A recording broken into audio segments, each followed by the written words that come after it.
everybody, it's Friday night. This is That Damn Show with David, Anthony, and me, Mark. And hey, guys, how's it going? It's a going. Another week down. Good things happening. Can't complain at all. How you doing, Anthony? I'm all jacked up on Arizona iced tea and M&Ms. I'm ready to rock and roll tonight, boys. Yes. Whoa, guys, we may have to have an intervention here, you know. 99-cent cans what kind of Arizona tea is it? Can't complain at all. So, how's everybody's week been? Mark, David, you guys have a good one?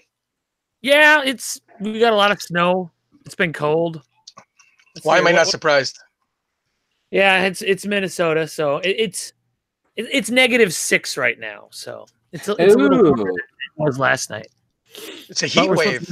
We're supposed to get above freezing again tomorrow. So let's see. We are 19 degrees right now in Cleveland. My God, feels like one though. We hit 58 today in New York City. Nice, New York. Jerk. Give us some of your global warming. Mm-hmm. Mr. Al Gore, can you please give me some of that global warming you're always talking about? Please. You got to ask Cuomo, and he doesn't want to give anything to anybody, so. Including very large sodas. Right, exactly. You guys have those laws that you can't sell like the giant buckets of soda at the gas stations anymore, right? You have to have like a backpack and a straw. They're going crazy with everything. Yeah, these laws. I don't know. I can't pay, but they want to pass. They want to legalize marijuana within the next 90 days. So this guy's all over the place, and I'm not political, so I'm just gonna stay out of everything. And we are a family show, so I'll stay out of that discussion as well. However, a little bit of a lackluster week on the part of El Funko, huh? I mean, unless you're really into Pez. Dumbo t-shirts, but not the Pez. I mean, if you're really into Pez, it was your week because you got 3 of them. There was the mustache. Yeah, what was it? Mustache and a fireman or something. Are they the Village people? I don't know, but I'm not excited about the Pez at all. I don't know if any of you guys in the chat are excited about the Pez, but I know. Oh, we got Carlita, we got Papa Funk, we got P-Town this week. P-Town.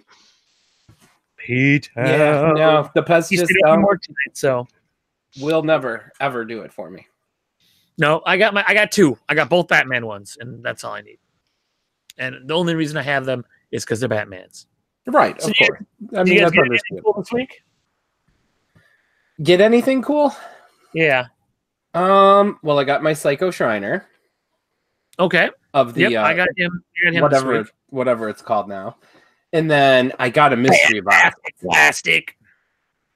I got a mystery box. I wasn't expecting much. Maybe a 10-cent comment or something. No, I'm just kidding. And I actually got Frodo Baggins chase. Hey. Oh, I'm sorry. Pretty cool. I like him. Glow in the dark. Nice. And for a mystery box, I'm not arguing. And I got this mystery box for Mr. Anthony. Isn't he the one that just has a glowing knife and that's it? No, that one glows actually. Oh, it does? Yeah, this one does. Mm-hmm. Yeah. Yeah, so I was very happy with it. Thank you. Hey, listen, David, that's a nice pull. You picked the number, the boxes were sealed. So good for you, man. Congrats. Yeah, I love it. Thank you. For $18, you got yourself a $26, $27 pop. Right, exactly. And it's a chase, and it will look cool somewhere. I love it. We got a chase. So just to self plug, that's a Gen X Collectibles mystery box. So thank you, David. You are welcome. Thank you. You should put a link to your site in the comments. Oh yes. Oh hey now. What did you get, Mark? You had to get something. I got a. Let's see here. Well, I got that maybe one or two. I got those 2 giant boxes of commons that I ordered off of Amazon. So now we're all caught up on Amazon. Yeah. Oh, nice. So we got like 12 Stranger Things, including the 2 movie moments that I wasn't really excited about getting, but Amy really likes them, so I got them. And are they both with Demogorgon? Isn't it Steven? It's Steve with the dog, the demo dog, and then 11 with Demogorgon coming through the chalkboard. Yeah. Okay. All right. That's what I thought. They're actually pretty cool. When I saw them close up. And what else did I get in there? Oh, and then I got the rest of the Rick and Morty's of the new series that I didn't have. I didn't have any of the comments of the new Rick and Morty's. So like Noob, Fruppyland Beth, Teacher Rick, Slick Morty. Realize there's 21 Rick Pops now. I thought there was a lot of 11 Pops. That's Rick. And then from South Park, I got Tool Shed and Human Kite because I'm just getting the superhero ones because I really liked the Fractured Butthole game. And, if you haven't played that, it's a great game, especially at the end when you. No, I haven't. Yeah, I'll have to. You can challenge Morgan Freeman to a fight because he runs the Mexican restaurant. And then, and I finished off my Saturday Night Live ones. Oh, perfect. There you go.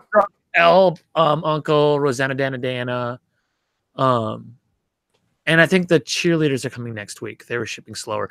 But I got the 2-pack for like $11. So. Oh, you can't argue with that. Yeah, that's cool. And I also got Psycho Shriner. And then, and I finally bought the Dart Chase from Stranger Things because we hadn't gotten that yet.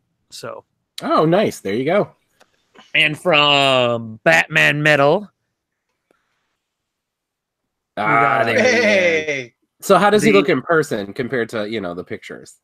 He looks really good. Here, I'll take him out. Yeah, I don't know when mine's coming. I pre-ordered it from somewhere. I don't know my ears. when it's coming. No. No.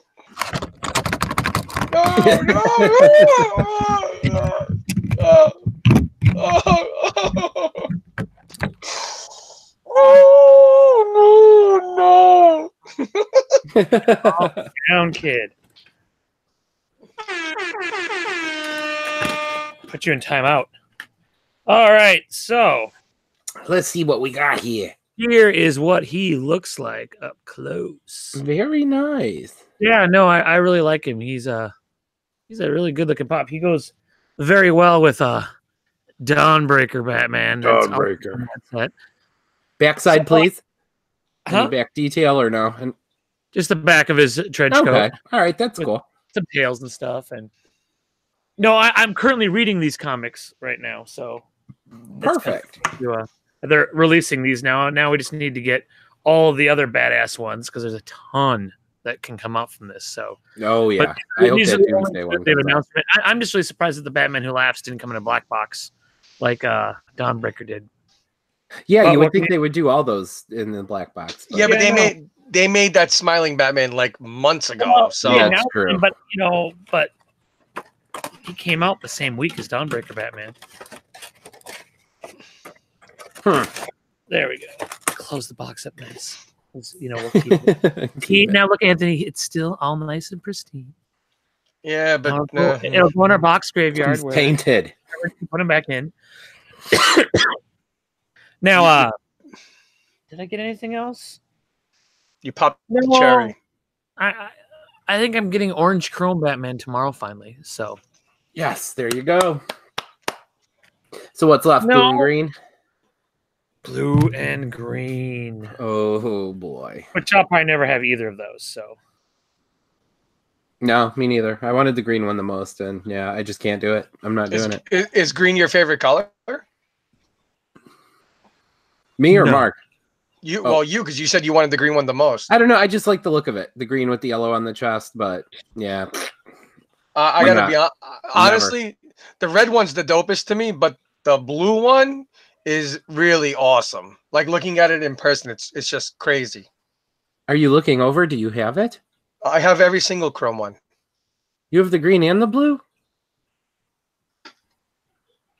Oh my goodness. Say something so we can actually see it. Okay. I'm sorry. So that's the green and the blue on my Batman / DC section. Those are the two big giant 9 inches. Those are the two, obviously, the chases, and then the green and the blue. And then as you go down the rack, it's the orange and the red. I didn't know you had all those. Wow. And the black. Yeah. I had to make sure. Sir. Very nice. Yeah, no. Hats off to Waffle Snipes, because I'm not gonna lie. I spent a lot of money to get the blue. The blue probably cost me in waffle, about $1.60. Not a lot compared to what it's worth, but about $1.60. The green I got really lucky with. I don't even know. I don't even remember how I did it. I think I won it on like a 100 or 200 number thing, and I picked like 1 or 2 numbers, and I sniped it. I tell you, I stepped in it that week, and then ever since then I haven't gotten crap. So right, that's the way it works. That's how it is. And but you know what? I'm not trying to brag or boast or anything, but I'll take those 2 waffle wins out of all the losses. Yes, exactly, for sure. That's awesome. Nice. No, so I had to show it off. Yo, you have to. That's I have a fake blue one. You do? Amy made me a blue Chrome Batman. How does it look? I mean, does it have that shine to it? Like, kinda. It looks okay in the box. Hey, it's that's got all the they got. sticker. I think that once I'm gonna get Amy a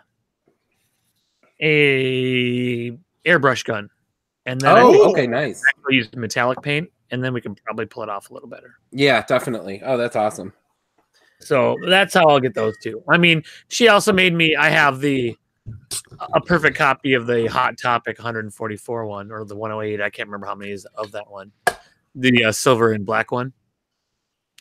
She made me that one, and I could leave one outside for a while to make the patina one. You can let it rot. Yeah, that's true. There you go. Yep. And then the other expensive one is the Flashpoint, but that looks so much like the Thomas Wayne one that I don't feel super bad about not having that. I'm just not going to pay $500 for a pop. No, exactly. You'll have to try to snipe it in a waffle. Snipey snipe. Mark Waff? No. No. Before that happens. That's all I got black chrome. $5. $5 holla? Yeah. We have a few. We used to play WAFs more often, and but I just end up with a whole bunch of pops I don't care, or doubles, and they're always ones that he wants. I mean, we have extra Hades Chase, not Hades Chase. We have 2 of the blue glow Hades. Throw that on eBay, yo. I mean, come on. Yeah, I might be able to get after shipping. I might be able to make like $3 off of it. I mean, $3 is $3. No, because I would pay $3 not to have to ship it. Oh, yeah, there you go. Flipping ain't easy. So it looks like the Target Con isn't going to be a one-day thing. It looks like they're splitting it up throughout the month. No, they reverted, Mark. They reverted today, back to 3-1 only. Really? Yeah, according to Funko I've seen Finders. it a few places actually. Yeah. According to Funko Finders on Twitter, they're reverting back to it being a straight one-day drop, and this is like of a couple hours ago. Funko. Yeah, I think it was on Pop Curated too. Or maybe it was this Funko. Maybe it was this Funko. Well, usually if one of them posts it, they all post it. I'm looking at Twitter now. No, yeah, this Funko, dis.funko on Twitter. Most, if not all, Target exclusives are back to the street date of 3-1. Let's give it a couple days because they've bounced around so much that but we're getting closer. There's only a few that I want, and I don't think any of them are going to be really hard to get.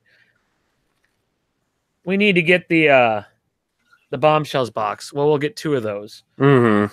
So Amy can have one for her collection, and then since it's a Batman, I need one for mine. Let's see. For me, I was busy today, so I just want the Wayne and Garth 2-pack, especially because they're in the hockey outfits. See, and I want Vader. I'm after him. Yeah, I want Vader. I'll probably get that Captain Marvel. Yeah, she looks pretty cool, and she's glow. I mean, I'll probably get the Toothless just because my kid loves dragons. That's the only. Oh, and we'll get 10-inch Jack. Yeah, I think that's about it for me, though. That a bunch of those will go live the night before. The 3 a.m. Eastern Standard Time. Yeah, I'm sure. It's just staying up. I'll be sucking on my binky with my drool bib on at that time. It will be too. I might set an alarm, but yeah, I'll probably be out. It'll restock 90 times throughout the day, anyhow. Yeah, man. You know, they really blew it with the 10-inch bullseye. They should have kept it, at least that one, because it's literally Target. They should have kept it limited. They shouldn't have gone so over mass production with it. But the bullseye hasn't gone live very many times. Has it? Did it ever go live again? Not online. No, but they had it in store for like a month and a half. Yeah, exactly. But it didn't. Oh, did they actually have them in stores? I don't think we ever got it here. I didn't see a whole lot of pictures. I haven't seen a picture of one in store yet. I heard that they're going to do it, but I haven't ever seen a picture of someone finding one in store. I'm telling you, boys, we got to get an advertising gig from Monster. The way Mark promotes it in front of that camera so much. Yeah, that's true. He does. Yeah, but sometimes it's Rockstar. It goes back and forth. So we need both. Usually it's whatever's on sale. But now, touche. So a whole bunch of Pokemon crap is coming out. You know. Oh yeah, gotta catch them all. Gotta catch them all. I got both Pikachus, and that's probably. I haven't played Pokemon. I think I have one Pokemon game for my 3DS, but I haven't really played it. Yeah, I mean, and, but those new ones aren't pops. They're kind of like weird movie moment, like small. They're more like the comic moments, but they're gonna do one a month, and I'm not getting those. I don't want to commit to buying 12 of those things for a game that I don't play. So, nope, same here. No thanks. And then if the other ones are just commons, if there are pops that are store exclusives that look okay, I might pick those up, and then make my call on how many commons come out. But I have all the exclusives for the Fortnite ones, but there's so many of the other ones, I mean, I could have, I got 24 pops from Amazon in the mail, and that just would have probably made me break even for Fortnite. So there's getting to be too many of them. So I have to just pick a few of them out that I want. I might not get every single one of them. I'll get the ones that maybe the costumes that I own. I don't even know what a Mevto is, Gary. But hey, hopefully they release it for you, man. I'm staying far away from the Pokemon. I cannot catch them all. I don't want to catch them all. I never played the game. I only got the Pikachus because I thought they would be like this rare thing that they did. But right, exactly. So same here. But yeah, no, I'm good. Gary, is that Me Too one? Meow? I don't know what the hell he's talking about. But is that the one that they announced today? Is that weird turtle looking thing? Yeah, Bulbasaur. Isn't that Baubles? Yeah. Or something like that. That's what it sounds like when a drunk guy's about to puke. And then a Pokemon comes out, and then you get to catch it. The bar gets to catch it. A Pokeball comes out, whatever the hell that thing is, and it goes after them all. No, I'll be interested to see now, because everybody I know that subscribed to the Marvel boxes is canceled now. I canceled. I know. I couldn't believe you did when I saw that. I was like, I am the biggest, as we say in the hockey world, I am the biggest homer for those boxes, and I canceled. Good night, goodbye, good riddance. Because, like we said last week or the week before, if we really need one, guess what? They're gonna restock, so we're not gonna miss it. Well, what's eventually gonna happen is they're gonna cut down the production, and they're gonna make an awesome one, and it's gonna be really hard to get, and then we're all gonna be like, ugh. But you know what? I'm okay with that because I'm not going to have the 5 garbage boxes that came out before that happens. Yes, sir. Exactly. I for concur. What, $30 a piece or 20, whatever they are. Whatever it is. No. Yeah. At least the that DC Bombshells box will be less because it doesn't have a T-shirt or anything in there. True. Well. Hey, wait a minute. There was no T-shirt in this X-Men box. There was Tozy socks. You're wearing these socks right now, aren't you? You are. No, I'm actually in DC. No. I want to see him. Come on, show me. I'm in DC mode tonight, so I actually have my Batman socks on. Oh, nice. Well, there you go. All right, Batman for the win. That's better than those unholy toe socks. Oh my god. You want to know how you want to know how OCD and weird I am? If I have boxers, socks to match my t-shirts and my hats. So if I'm wearing Deadpool, I'm Deadpool inside and out. If I'm wearing Transformers, I'm Transformers inside and out. If I'm wearing Joker, I'm Joker inside and out. I don't play around, man. I do not play around. I don't know if that's OCD or just sad. Well, it's probably a little bit of both, but we're talking about me, so. No, well, you got to do what you got to do. Let's see. So did Gary say what that one is? He's the most badass. He's the most bad. There's no bad. I mean, I got the Pikachu ones just in the off chance that that Detective Pikachu movie is awesome, and then I would be like sad that I didn't have. But they're probably gonna do a whole line of Pikachus for that movie when that comes out too. Oh, I'm sure. Oh, of course. And anything Ryan Reynolds touches outside of Green Lantern is gold anyway. So right, it should be. So. It should be. We hope so. Now, so we're skipping all those. We already talked about the Pez's sucking. Who got? Did anyone else get Angus Young today from FYE? No. Though I like the red outfit. It's a cool looking pop. Then why didn't you get it? I got one more Rocks pop I'm gonna get, and it's Kurt Cobain Freddie Funko. And once I get that, I'm done. I'll have all 5 Kurts. I'll be honest, I wasn't really like AC/DC was cool. I won't change them if it's on the radio, but I could give 2 craps otherwise. You'd like to say that, but it's kind of like when you're watching, you watch like Bohemian Rhapsody and you forget how many great freaking songs a band does, like Styx is playing here in like a week. And I'm like, oh, Mr. Roboto.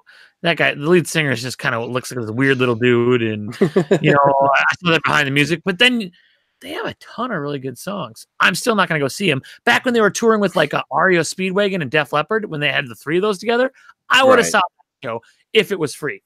But, yeah, I'm not going to pay to see Styx. Just I wouldn't even pay to see AC/DC with Axl Rose singing. So thank you, Mr. Roboto. Like I said, I won't change them if they're on the radio or if they come up in like a mix somewhere, but I wouldn't go out of my way to really do anything with AC/DC. No, me neither. Yeah. So, but I know John Page ordered like 13 of them. So. Yeah, I know. I mean, Dumbos. He's gonna have a whole closet full of the Walmart Dumbos. If anybody needs a Walmart Dumbo, John Page, he's your guy.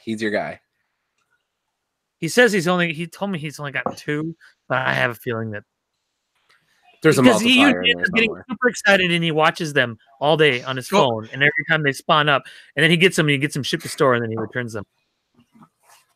I did get it too because he does have that birthday dinner tonight. I know. So I think he's already. Oh no, he's still in the chat. So he's dual wielding. He's got us and he's out and about. What I a know good he was guy! For him. I know he was at Walmart. I think he bought more. Paige, I tip my cap to you, Paige. But no, I mean it was a really light week for news. There isn't a whole lot. Yeah, it really was. Yeah, nothing. Quiet. I thought maybe we'd have something today, but nah, nothing. It's been nice not having to buy so many from the Funko shop. Yes, because, that is true. Those $25 pops start adding up after a while, and especially when you just kind of getting them because you don't not want to have it, but you don't really want it that bad. And there's been a few of those, so. But when you sit there like, should I? Oh yeah, I'll do it. Some of those, every once in a while I'm glad because we haven't bought all the Coming to America ones. But I'm glad that I bought Randy Watson when I did because he's kind of gone up in value. One of the few rare 50, isn't he?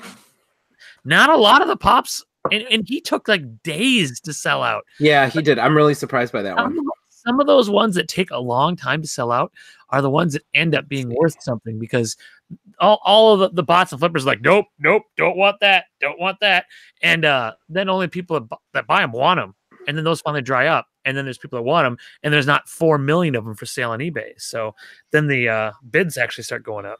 Because you probably could have bought him for a little while after he came out for less than it would have cost to buy him and have him shipped from Funko. Yeah, right now Stash has him at 49. Jeez. So no, I'm glad I have him. Yeah, me too, definitely. Because the Target one doesn't cost anything. In fact, I've seen people post pictures of it on clearance at some Targets. But now, the gold one, yeah, I have that one. No, there's another one too. I think the one that he's wearing the McDonald's. Oh, yes. Uh-huh. think that I was got the a gold one in the shirt box.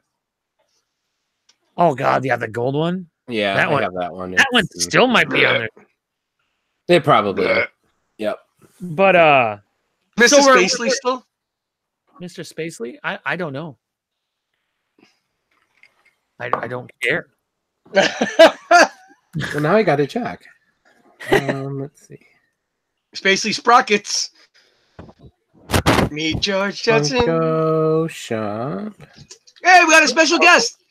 We got a special guest, Dave. We got a special guest. Who? Turn around.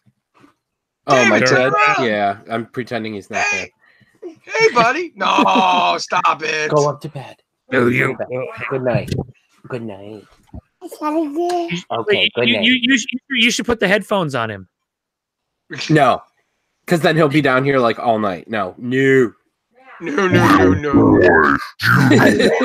yeah, that'll do it. That come down during their dance podcast. You give the Batman that laughs and he comes for you. He'll probably love Powers you in your sleep. Yep, he's coming back. How do you spell Come on, Spacely? come on. You want to pay for that therapy later in life.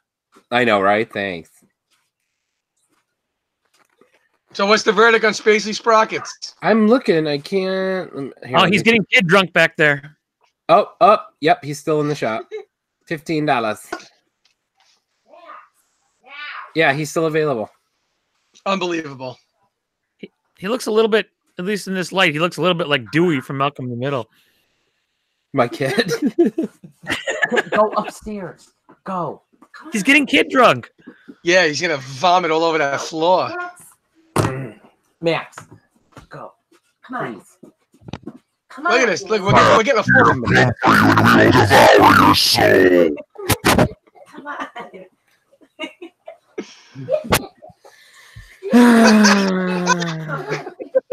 Go upstairs. All right. How about We have that? all kinds of guests tonight. Yeah, I know, right? Hi, Mrs. Spivak.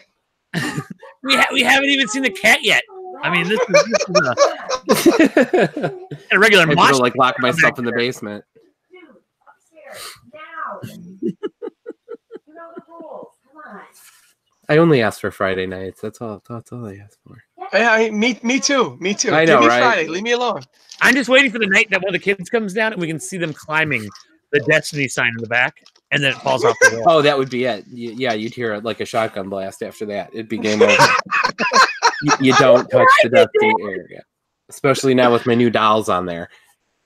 Isn't that what you call them, the dolls? Daddy, I climbed up your side and it fell off the wall. Oh, off limits. So tonight we're doing something a little different. Where our main topic is we've done main topics that aren't pop related. This is going to be music related this evening. We're doing we all like music a whole lot, and Yes, we do. My spirituality. we are we're going to talk about I made them come up with the 3 albums that most impacted them in their life. Then they can come from different times. It was almost an impossible task. And in fact, what we're going to do before we do our 3 albums is we're going to go around and do some of our honorable mentions. And then we're going to do the 3. So I think we'll split it up a little bit, So I came up with this damn idea, so you guys have to go first. So you guys can fight over which one. Not it. 1, 2, 3, not it. All right, Anthony, you're up. All right. Give us your honorable mentions. I mean, Yes. so many. That's the problem. Hold on. I'm going into my list. Hold on, because I made a whole list. Because this was one of the cooler topics, outside of everything that we talk about Funko related. This was one of the cooler topics that we had. So just give me a minute. Let me go into my list, and then we'll start with my honorable mentions. I just can't get my thing up. That While you're didn't getting sound it up, right. Gary, you got the Elvira Pop. Gary, that was last week. Pay attention. If you would have watched the show last week, you would have known we already talked about that.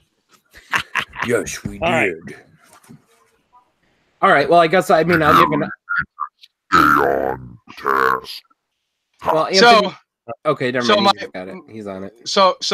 So my first honorable mention, I had a real hard time deciphering where to put this album, if it was going to make the list or not. It's the self-titled album by The Offspring from 1989, The Offspring. It was an introduction to a different kind of punk rock that I really enjoyed. So wow, that was your favorite. You know, for me, with the Offspring ones, Ignition was my first Offspring one because we saw them play at a little club here, and they opened for Iceburn, and I had to buy their album and everything. We listened to the crap out of Ignition in the dorms. But and then Smash came out later. But no, I'm not even really familiar with that the self-titled one. I don't think I've ever even. Yeah, I know Ignition. I'm not sure about the other one. Jennifer. They re-released it later because yes. Ignition was on Epitaph, so it was readily available after Smash came out. But it was on a smaller label, I think, right beforehand. But I had a buddy of mine. We used to all exchange cassette tapes, if you guys remember cassette tapes. Yeah. The party's listening, not us, obviously, because we all grew up with cassette tapes. Right. But yeah. And Jennifer Lost the War. It's like such a rough. It's like almost like a studio copy. Like that album isn't really mastered or mixed. That's why I like it. It's so raw. So that's what kind of intrigued. I know that their song on the first Epitaph Punkorama compilation was from that album, but I can't remember which song was on that one. I think it was Jennifer Lost the War. Oh, okay. I think that's the one. Well, I mean, I had all the Punkoramas, the Lollapaloozas, all those albums that they always came out with. But yeah, so that was honorable mention number 1, and then honorable mention number 2, because I only have 2 that really made a lasting impression as per our topic, was the album 16 Stone by the grunge band Bush. It was a huge, huge album. I was actually in a Bush cover band, so it kind of has a sentimental meaning to it as well. So there's such thing as a Bush cover band? Yeah, I didn't. Wow. But no, the 16 Stone is a great album. It's a phenomenal album, start to finish. Come Down is one of the most underrated songs they have. Oh, and Alien. You just sat there in your room and you lit a candle and listened to Glycerine over and over again. Glycerine, yeah.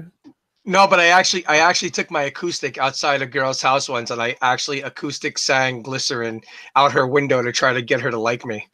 Wow. Nice. Very nice. It doesn't get a whole lot more emo than that.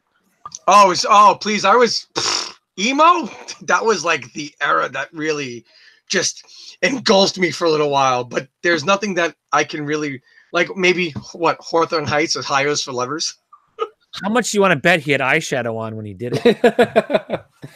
I actually, there's a couple pictures on my Facebook where I have the eyeliner on. That's great. Black fingernails, eyeliner, and the little Nicky haircut. That was what I was known for. All right, so those are your honorable mentions. It's not very many. David, what do you get? All right, for honorable mentions. So I went back into my, let's see, without exactly saying it, my tie-dye, corduroy, best kind of fun days of my life days. Hemp necklaces, that kind of stuff. So ones that really made Did you say pro necklace? No, I said hemp necklace. So that was later in life. Is it going to be Dave Matthews? No.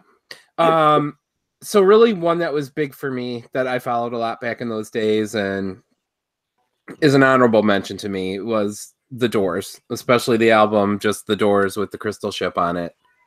I just loved it. Just, some of the lyrics and the songs and that just hit home with me and fit for that time in my life. So that was a big honorable mention for me. I remember watching Oliver Stone's production of The Doors. That was a good movie. With Val. Good old Val. Yeah, definitely. And then following that suit, another honorable mention, staying outside of my 3 that I picked is, of course, going with Pink Floyd.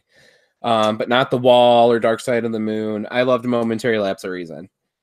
You know, that one is probably in my honorable mentions too. It was between that and Delicate Sound of Thunder, so I can't remember which one. Oh yeah, that's a good one too. I like the Symphonies one. You know, Delicate Sound of Thunder is the double live album that came out immediately after Momentary Lapse of Reason, and yeah, no, those are, you know, later in Learning life, to Fly, just like that. I learned, song. Yeah, Learning to Fly and On the Turning Away. Yes, yes. Sorrow.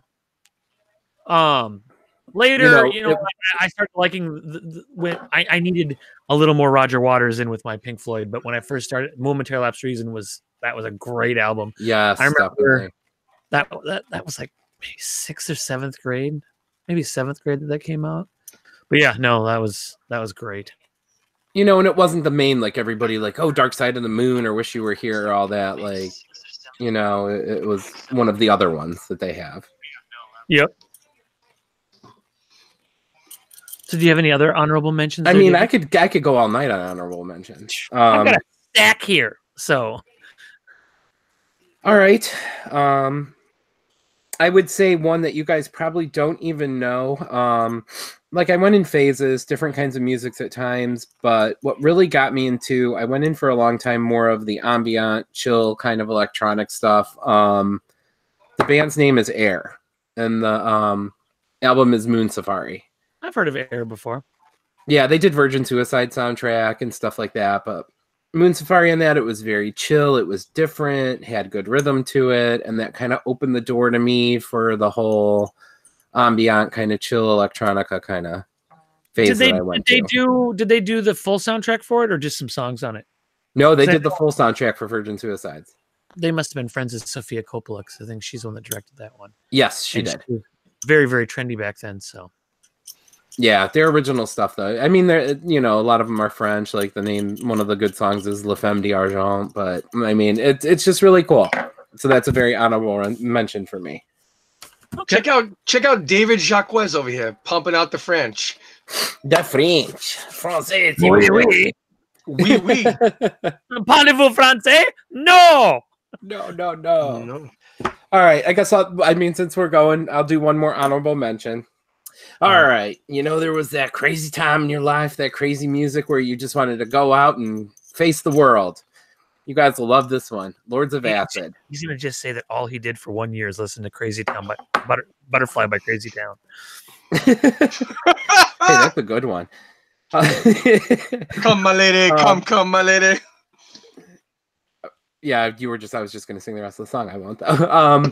But Lords of Acid. Voodoo You. I mean, I loved it. I loved it. Just, it was different. It was out there. It made us laugh. It was that whole industrial kind of, you know, craziness. And yeah, I really got into them for a while. My brief electronic phase would have been like around the time of like Prodigy, The Fat of the Land. And, Oakenfold, I followed him. Chemical Brothers, Exoplanet Dust, and Dig Your Own Hole. The first two Chemical Brothers, what was that? There was Vegas. Oh, I loved the Chemical Brothers. Shoot. And what was the one that had Name of the Game? Oh, I can picture. Weekend. Name of. Wasn't Name of the Game Crystal Method? No, what did I say? I thought I said Crystal. Yeah, because I said Chemical Brothers and Crystal Method. Unless I said Chemical. Okay, sorry. But yeah, no, Vegas was. Vegas was good, yes. It had like Busy Child and stuff like that on there, and then Tweekend had the Name of the Game. Trip Like I Do, all those ones, yeah. Yep. And then that was around the time too where they did the Spawn soundtrack, where they had metal bands and electronic bands. So they did Trip Like I Do with who did they? Who was that? Filter? Yes. That was really. You know. Speaking of Prodigy, they're touring again for the first time in like 10 years. I really hope he has that same haircut. I am the fire starter. Oh, that was crazy. Instigator. And I was in my more chill phase on Climatize on that album. Like I still play to this day. I loved that one. No words, just it flowed. You know what's one of the best soundtracks since you guys are talking soundtracks? The Crow soundtrack. Most of the Nine Inch Nails stuff on there was phenomenal. Yeah, Just one Nine Inch Nails song. I liked Time Baby 3. They Didn't- covered Dead Souls. They covered Dead Souls. The why can't I think of the name of the band? Joy Division's. I thought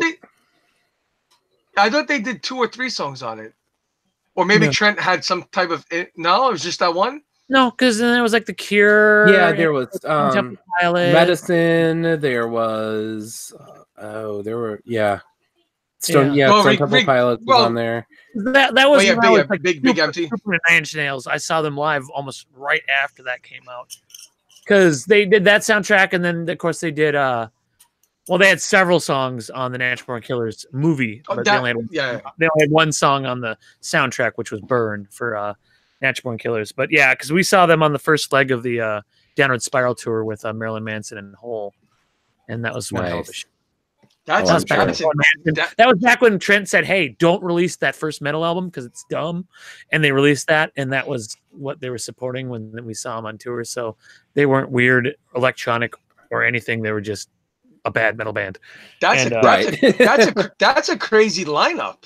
Manson, Nin, and Hole. Yeah. Whoa. Yeah, we were. I'd go to that show. That was one of the I last would do times that. I decided that I was going to go to a big, like actual stadium with festival seating and try to get in the front ever again because we just got pushed on the entire time because everybody on this half of the stadium was trying to push because it had like a section that came out, but there wasn't a stage, but they still had like a divider that came out, and I was in the corner, the center corner, and so everyone was pushing. It wasn't very pleasant, but it was a great freaking show. Right. Okay, so I I've have got one more. Oh, good.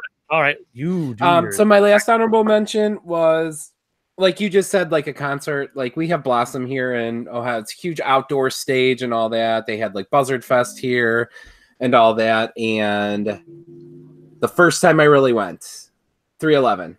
That was the hit. And all that. What album? What album? The original one, 311. It's just 311. Like 311, self-titled. Yeah, with all mixed up and all mixed up. Yep, you got it. All those ones, like they put on a hell of a show. It was spectacular, and it just I liked them after that. Like I've got that album. Afterwards, I didn't like their future stuff, but just that show was amazing. Their first album, they're self-titled. No, it was called Music. Music is the first album. Music, Grassroots. The the 311. The third album is just 311 is the third album. Yeah. And Transistor. That era, I'm okay with. After that, I got a little tired of it. Yeah, that was the main one. Just because of the show that they put on there, it was just amazing. They still play on 311. Now I go back though, and I listen to 311 songs, and some of them I go back and I revisit them, and they're really cheesy. But I mean, I did today, and it was like uber white boy rap. I mean, Nick Hexum rap. When Nick Hexum raps, it's like getting the guy that was the dad on Dirty Dancing that was in Law and Order, Jerry Orbach. It's like Jerry Orbach. Yeah. I mean, it's that stiff and just like. Yeah, I listened to it today just because this brought it up, and I was like, oh, yeah, this is different from what I remember it. I remember when that first came out, we just thought it was so great. Now, that's a band for me that has not aged well with me. There's still some really, really good songs, and every once in a while I hear one and I'm in the right mood and it's great, but I can't go back and listen to the whole album of 311. No. It just did not age well. They make my ears bleed. So Anthony, my first honorable mention. So I got some props. I went the ones that I actually had some physical copies of. I brought over here. So this was a limited edition version of Anthony. Can you read that? That's my third. That's my number 3. Oh man. So this is a version you should probably think about getting, even just because you can. So I'm gonna slide this out of here. But so it's the entire album broken up into 45s. Oh crap, that's awesome. So like this one here has Maxwell Murder, The 11th Hour, Roots Radical, and Time Bomb, and they're all on red. 45. Ooh, that's pretty. Yeah, it's really, really, really, really cool. But Rancid. Hey! Did you ever hear the Interrupters version of the 11th Hour? Yes. Did you ever hear the split they did with NoFX, where they did each other's songs? Yes. That was really good too. Very cool. Yeah, it was very cool. So this goes. Linoleum probably the best one. This goes by far, and Out Comes the Wolves is the best Rancid album. The first 3 albums are my favorite. Their other albums are okay, but they're Let's Go, the self-titled, Let's Go's awesome, and Out Come the Wolves are great. I saw them live on all of the tours, supporting all of these. Hell, the first time I saw them, it was, I want to say it was right before the self-titled came out. They came and played, and there was barely anybody there because we had this small venue here in town that we had all kinds of great punk bands come and play, and there was maybe 25 people at the show. And I remember they had a song called Unity, and then and well, it was the biggest Op Ivy ripoff. Operation Ivy song. He made a point to say that it was not the Operation Ivy song, but yeah, but see, but did you ever love Op Ivy? So getting to actually see Tim and Matt in person back then was just like, oh my god, these guys were in Operation Ivy. I never saw Black. I didn't get to see Jesse. I've never seen Jesse in person, but their drummer was in this band that came through that we saw. They did Punk Side Story, where they did a punk version of West Side Story, but I can't remember the name of the band. But I've seen 3 of the 4 people, from Op Ivy. But so when did this actually come out? I want to say this was 94. But this album came out. On the Wolves, was it 98? No. I'm talking about my next one here. This one. Oh. I remember it came out on July 15th that year. And within like 2 days, I had the entire album memorized. But Faith No More's Angel Dust. Yes, I remember that one. I mean, the main single that anyone would know off of this would probably be Midlife Crisis. Yeah. Small Victories on here. What was the other one? There was one other. Well, Be Aggressive is on here, and Kindergarten. This is the deluxe one, so it also has their cover of Easy. If you've heard that one, it's very good. So Faith No More, I've always liked music with lots of time changes and all that kind of stuff. And when I first heard The Real Thing by their first album with Patton, because there was We Care a Lot and Introduce Yourself when they still had their old lead singer, which I can't think of his name off the top of my head right now. But then they got rid of him and hired Mike Patton, who was from Mr. Bungle, which is another fantastic band. He didn't shine until they released Live at the Brixton Academy, which was then also that concert was put out. It was called You Fat Bastards. And you kind of got to see Mike Patton's versions of the songs off that, because he basically came in and sang the tracks when they did which was still great. But that's where Epic is off of and stuff like that, which was probably their biggest song they ever did. Epic and Falling to Pieces are both on that first album. But then seeing true Mike Patton version, of all those was so good. But no, I love Faith No More. I love that they came back, put out a new album. The song Motherfucker.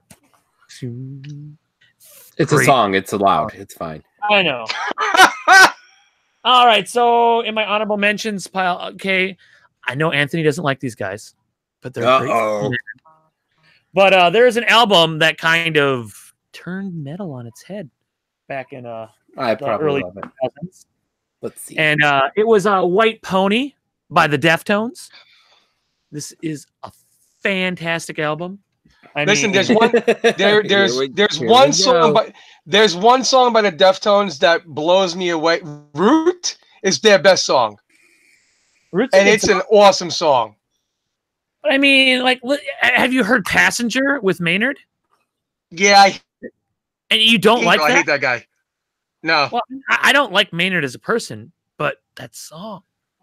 Chino's got a phenomenal voice, and their music isn't bad. I just never got into the Korn, the Deftones, that style.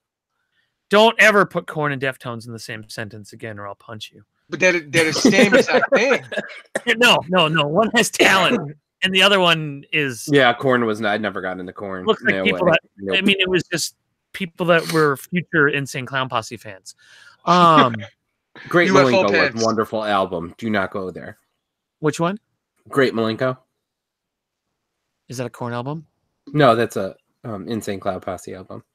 ICP. Are you a closet? Wow, he's got a I tramp like stamp. great. I it is. That's what I like. Fago and cars full of voluptuous women. Yeah, Great Malenko. I did like. Let's see here. So let me kind of whip through some more of these real quick so we can get into the our main three. The first Sensefield album, really, really good if you're into emotional kind of That looks familiar. That album looks familiar. I don't. So good. The name doesn't ring a bell. Their lead singer killed himself a little while ago, and they did a big tribute. He also was in he took Chris Carrabba from Dashboard Confessional's place in Further Seems Forever. And but no, I love Sensefield. Gotta love Green Day. The old original 39 Smooth. That's 1030. Yeah, well, this is just 39 Smooth. This isn't the compilation one. And in fact, this one is really cool too. It's half white, half green, but I'm not going to take it out of the protector because it takes too long.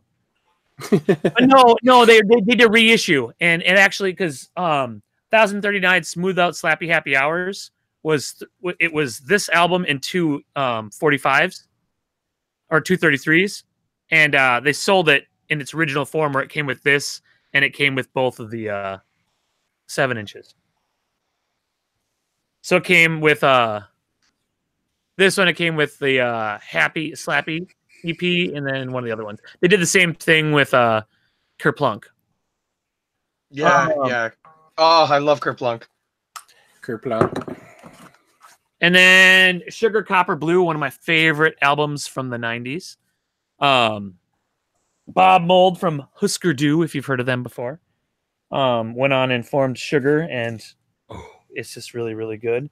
Now, I'm wearing a Propagandhi hoodie right now, but one of my all-time favorite punk rock albums is Propagandhi's How to Clean Everything on Fat Records. This album has more angst than any album deserves to have. And I can't say that I politically support everything that's in this album anymore, but when I was, 28, what year did this come out? This originally came out, God, it's hard to remember how old I was. It was one of the first albums that they always have the stupid reissue date. Our age will probably show in our top 3. The Canadians in the group were wondering where we're going to mention Simple Plan and Nickelback. Hey, Propagandhi is Canadian. Oh, hey, there you go. Christine Neal. There you go, Christine Neal. My number one export from Canada, Propagandhi. Nickelback. Now, so I originally had grabbed the Blue album, but then I remembered that there's a Weezer album that I like much better than the Blue album, and that is Pinkerton, my favorite Weezer album. Yes, Pinkerton is good. Yes, and agreed. I had to throw Misfits in for honorable mention. Man, you got a lot of honorable mentions. I can't wait to hear your 3. I mean, I could have kept going, but yeah, I figured. I was done here. Now, the album that's The Descendants. The album that started pop punk. This is when punk rock was all about singing about how awful Reagan is and everything else. Descendants started singing about, girls that don't like them and drinking coffee and songs like, let's see here, I'm Not a Loser. They have songs about fishing. but the best entry point for Descendants would be Summary. This is kind of their early greatest hits off of SST that has from like their first maybe 4 or 5 albums. Summary was this almost made my top 3, this album right here, because it is the golden age of Descendants, back when nobody knew that they were going to be such a highly regarded band. And back then they were living in an old fast food shop, and they were going around on a bus and having to sleep on people's floors while they were slowly becoming one of the most influential punk bands of all time. And then this pains me that this one didn't make my top 3. It's my last honorable mention here. Quicksand Slip. Ooh. This album is amazing. Yeah. Walter from the Gorilla Biscuits, who's a really, really old hardcore DC band, formed Quicksand. They recently just got back together again and put a new album out. And I was lucky enough to get an autographed copy of that one. So, all right. So let me get my ones up for my 3. So once David comes back, Anthony, it's going to be your turn to give us your top 3. What do you go, PBs? What? No, I grabbed it. I said, what do you go, PBs? No PBs. Yeah, no, there was so many that I wanted to do for honorable mentions. I wanted to do Run DMC Raising Hell, Licensed to Ill when I got my first copy of that. Exactly. I listened to Licensed to Ill, changed my life for like that summer, you know, and I remember I had Licensed to Ill on one side of that tape and Bon Jovi's Slippery When Wet on the other. One side got listened to a lot more than the other, and it was there were so many. Beck, Cake, like all those, like I mean, even my top 3, I'm just picking phases of my life, but there's a million because music is reality. Well, I'm gonna before I start, I'm just gonna throw in that I had 2 more like kind of like honorable mentions, I guess, that I didn't bring in. But then since I saw you go into the elaboration that you did, which is wonderful, obviously Green Day, Dookie, and a band called Census Fail. Their album Still Searching is a phenomenal album, and if anybody doesn't know Census Fail, I suggest you listen to them because they're awesome. So my top 3 albums. My top 3 albums. Yeah, so number 3 was kind of a difficult one. So I'm actually it couldn't be honorable mention. So I'm actually going to name 2 albums from 2 different bands. Obviously Rancid and Out Come the Wolves. That album just put my teen years to rest the right way. It's wonderful from start to finish and backwards. There's not one bad song on it. And the same goes for the self-titled Face to Face album, Face to Face. Those 2 albums, they're both number 3 because of what they did for me. Like I said, they took me out of my teens and into my 20s, and it just defined where I was at that point in time and everything that I mean, Journey to the End of the East Bay, there was me and 3 of my friends that hung out every single day, and we played music, and we had no money, and you know, we hopped the subways and rode the bus, you know, alleyways and avenues, You Don't Care Nothing, The 11th Hour, Maxwell Murder, like it goes on and on and on, and it says everything, you know. Then you have Face to Face, Ordinary, I Won't Lie Down, so many things just go on and on and on about those 2 albums, and they're everything that I was at that moment in time, and that's why they say so much. Okay, number 2. No, I need to add into because Face to Face's first album, their self-titled, which later became known as Don't Turn Away. No, yeah, Don't Turn Away. Well, they renamed. Yeah. I think it's called Don't Turn Away now because the special edition came out and they actually put Don't Turn Away on the album because that was a bonus track on other stuff. But when I used to go to my indie record shop, and I would go there 3 or 4 times a week. And I remember walking in the new release section. Back, I saw this blue CD on Dr. Strange, you know, records, and it had this little yellow Post-it note on it that said, "Ask to play me." And so I went up and I'm like, "Dustin, can you play this for me?" And then when I heard that 1, 2, 1, 2, 3, 4, and then boom, it was sold. And that album is one of my all-time favorite albums. Hell, that their live album that they put out early on is great. Now, have you seen either the documentaries that they did? No. Oh, there's the first 7 years, and then there's Shoot the Moon. And Shoot the Moon, because the first 7 years was actually, you know, documented the first 7 years. And Shoot the Moon was supposed to be right after they split up for one of many times, because they came back and released another album just a little bit ago. Have you heard? I saw them on that tour. Did you hear the acoustic one they put out? I didn't know. My friend, I heard parts of it. I'm not a fan of it. Some of it's really good. Some of it's okay, but some of it's really good. But no, it's not. I'm not trying to belittle it. It's just for them. It didn't work for me.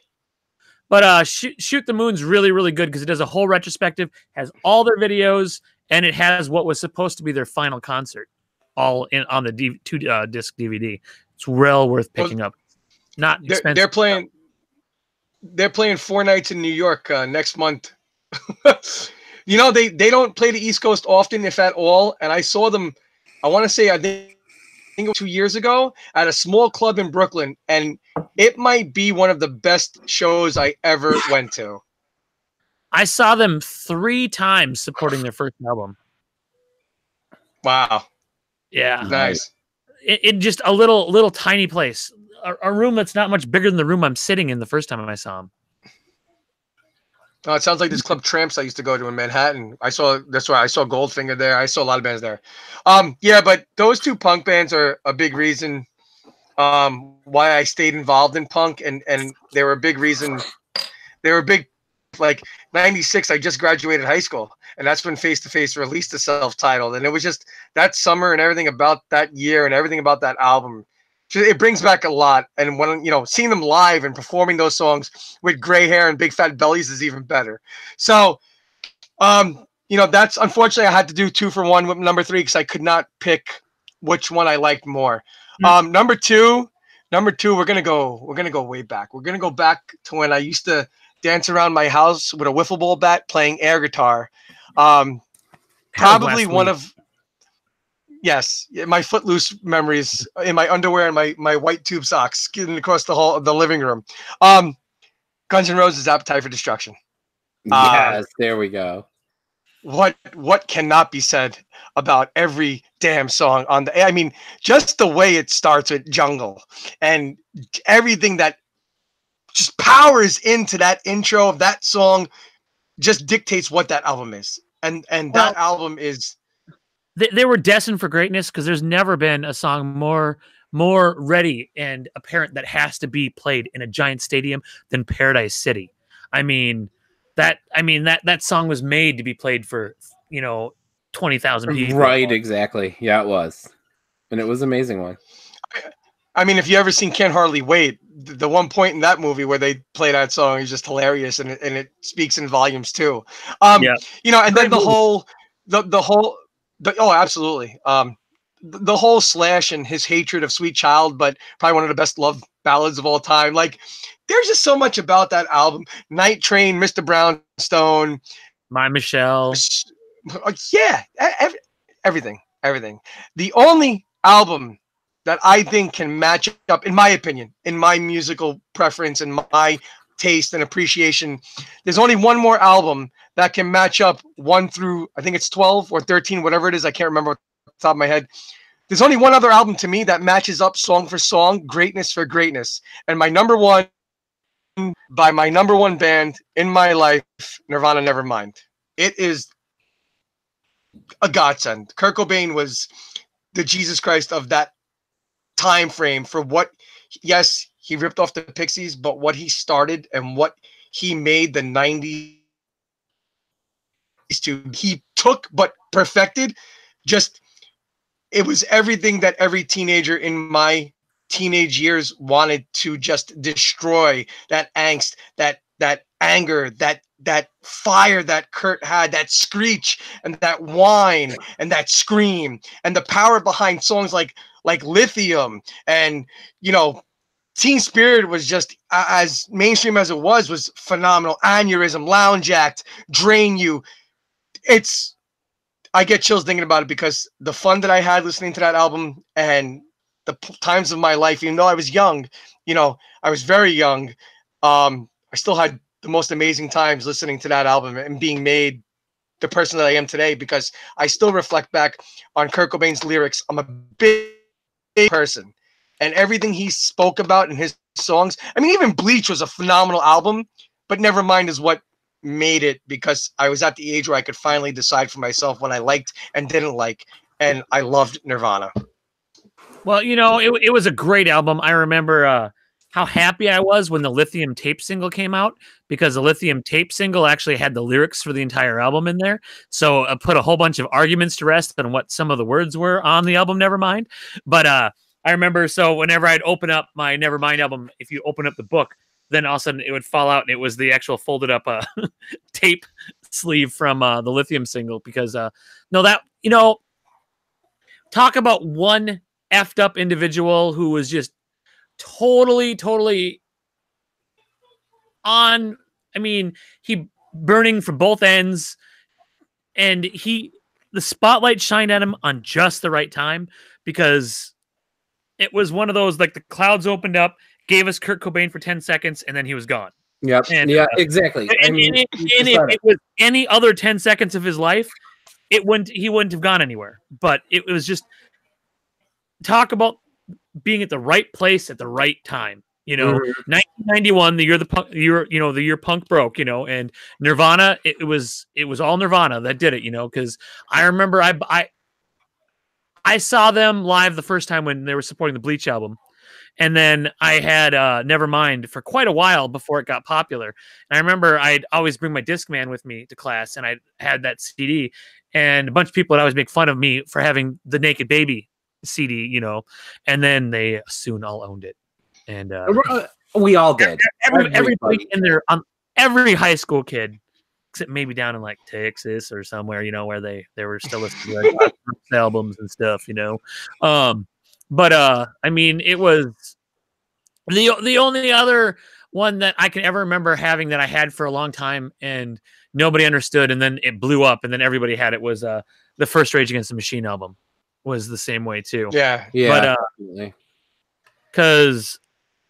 no, you can't. Kurt Cobain was one hell of a hot mess that spewed out the right stuff at the right time. I mean, you watch the documentaries and stuff on him, and that guy, how he even got out of bed and went to the studio and did anything is just beyond me. But somehow he did, and thank you for doing it, Kurt, because I'm glad I loved Nirvana, and I had the CDs. I love the music and everything. Unplugged is what really entrenched me with them. Because we used to watch MTV back in the day, and seeing it on MTV, they built it up, and then you watch it, and just. Do you know how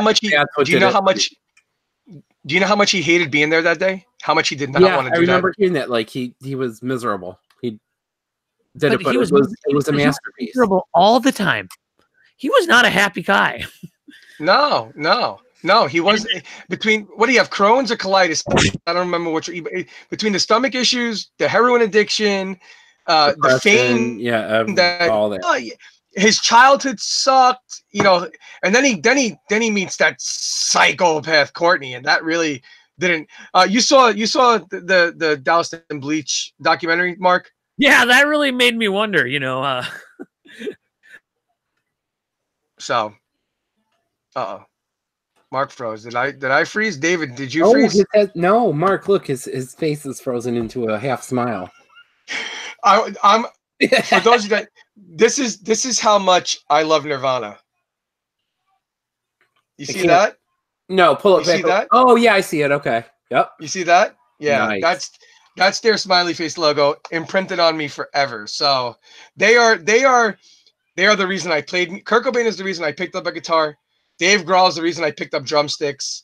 Kurt Cobain is the reason why I had hair down to my shoulders and I wore corduroys and cardigans and Converse 1 stars. He was a god to us, David. We were sophomores in high school, and I mean freshmen in high school. We started listening to Bleach, but Love Buzz and Negative Creep and About a Girl, it did it, but it didn't do it. It was right. It was Lithium and Drain You and Lounge Act and In Bloom and Come As You Are, and that just, David, it grabbed us, it took us, and it pulled us into this world. Literally, we were in our own world, and that's what took us there. And and it helped us not give a crap. I don't want to say crap. It helped mold us to appreciate that being different was no big deal. He did that. Exactly. He did that. So, you I know, agree. thank you. You know, Like Mark said. And like my thing is like too, okay, you know how high school was, at least how it was here in good old Menor, Ohio. There were groups. You were a mall skater, you were this, you were that, but like everybody loved Nirvana.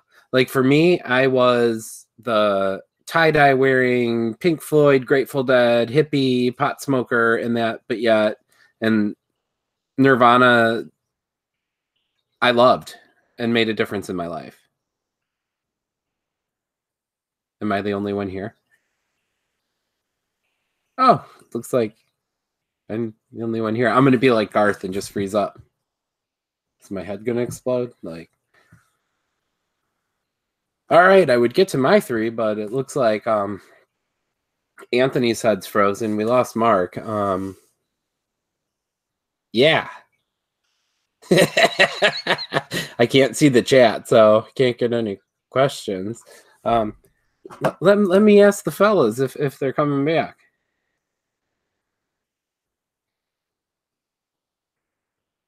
Or here, actually, Christine. Oh, nope.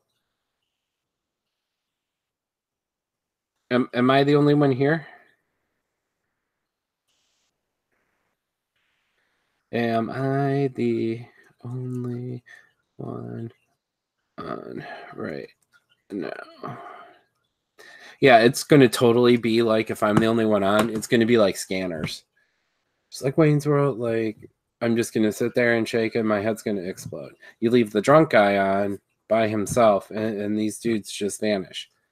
Like, okay. I mean, I can talk about my music, but I guess this is going to be the highlight reel. Oh, wait, there's Mark. I'm not alone anymore. Oh, shit. Sorry, Christine. Yep, I'm the only one on. Mark's in the background saying stuff. Okay, so anyhow, how about them pops, guys? I gotta hit the on-air button. Oh, That's there he is. Thank you. I've been talking alone to the audience. Yeah, so if I don't have this button right here pressed, this one that says on-air, then I... Oh, gotcha. Back, so. Well, that'll probably be a good highlight reel while I was entertaining the masses. So what happened to Anthony? My computer locked up, he froze up and vanished too. Oh, well, that's just normal for him. At least we got done with his, okay? Yeah, no, there he is. There he is. No, luckily, since I replaced everything with solid state, everything, I can reboot super fast. So I completely just rebooted my whole computer and got back in. So I guess it's my turn, right, guys? It is your turn. All right. So like for me, music is my spirituality. So there is countless albums, countless things, music, genres that I could put all in my top, whatever. So what I did, as opposed to picking like a top 3, I picked phases in my life. So the first phase I'm going to go with is, being born in 78, we were kids, hair bands, all that. You had that first album, that first band that came out that you had to buy the tape, you had to get the t-shirt, you rocked out, had the Walkman, we're proud. For me, Def Leppard, Hysteria. That was the one-hour drummer watching it on MTV. Like, that was my first band t-shirt. That was my first cassette tape. Like, I had the posters up on the wall. Love Bites. I had a little girlfriend back then, and she left you, and Love Bites, Love Bleeds. Like, that was my starting band that kicked me off everything. Dude, when that song came out, you were like, what? So you're 4 years. So I was maybe 78. I think it came out in 87, didn't it?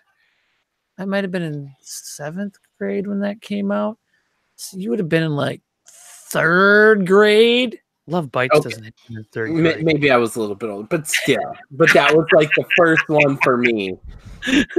I got the t-shirts and all that kind of good stuff, and Oh yeah. Love Bites is an awesome song. Love Bites is a phenomenal song. Like all of them, and I was just like mystified by watching on MTV the videos, the one-arm drummer just like bam, bam, bam with one arm, and dude, do you know? his arm cut off by a train, and like I knew the whole history, and like I just like that was my first band.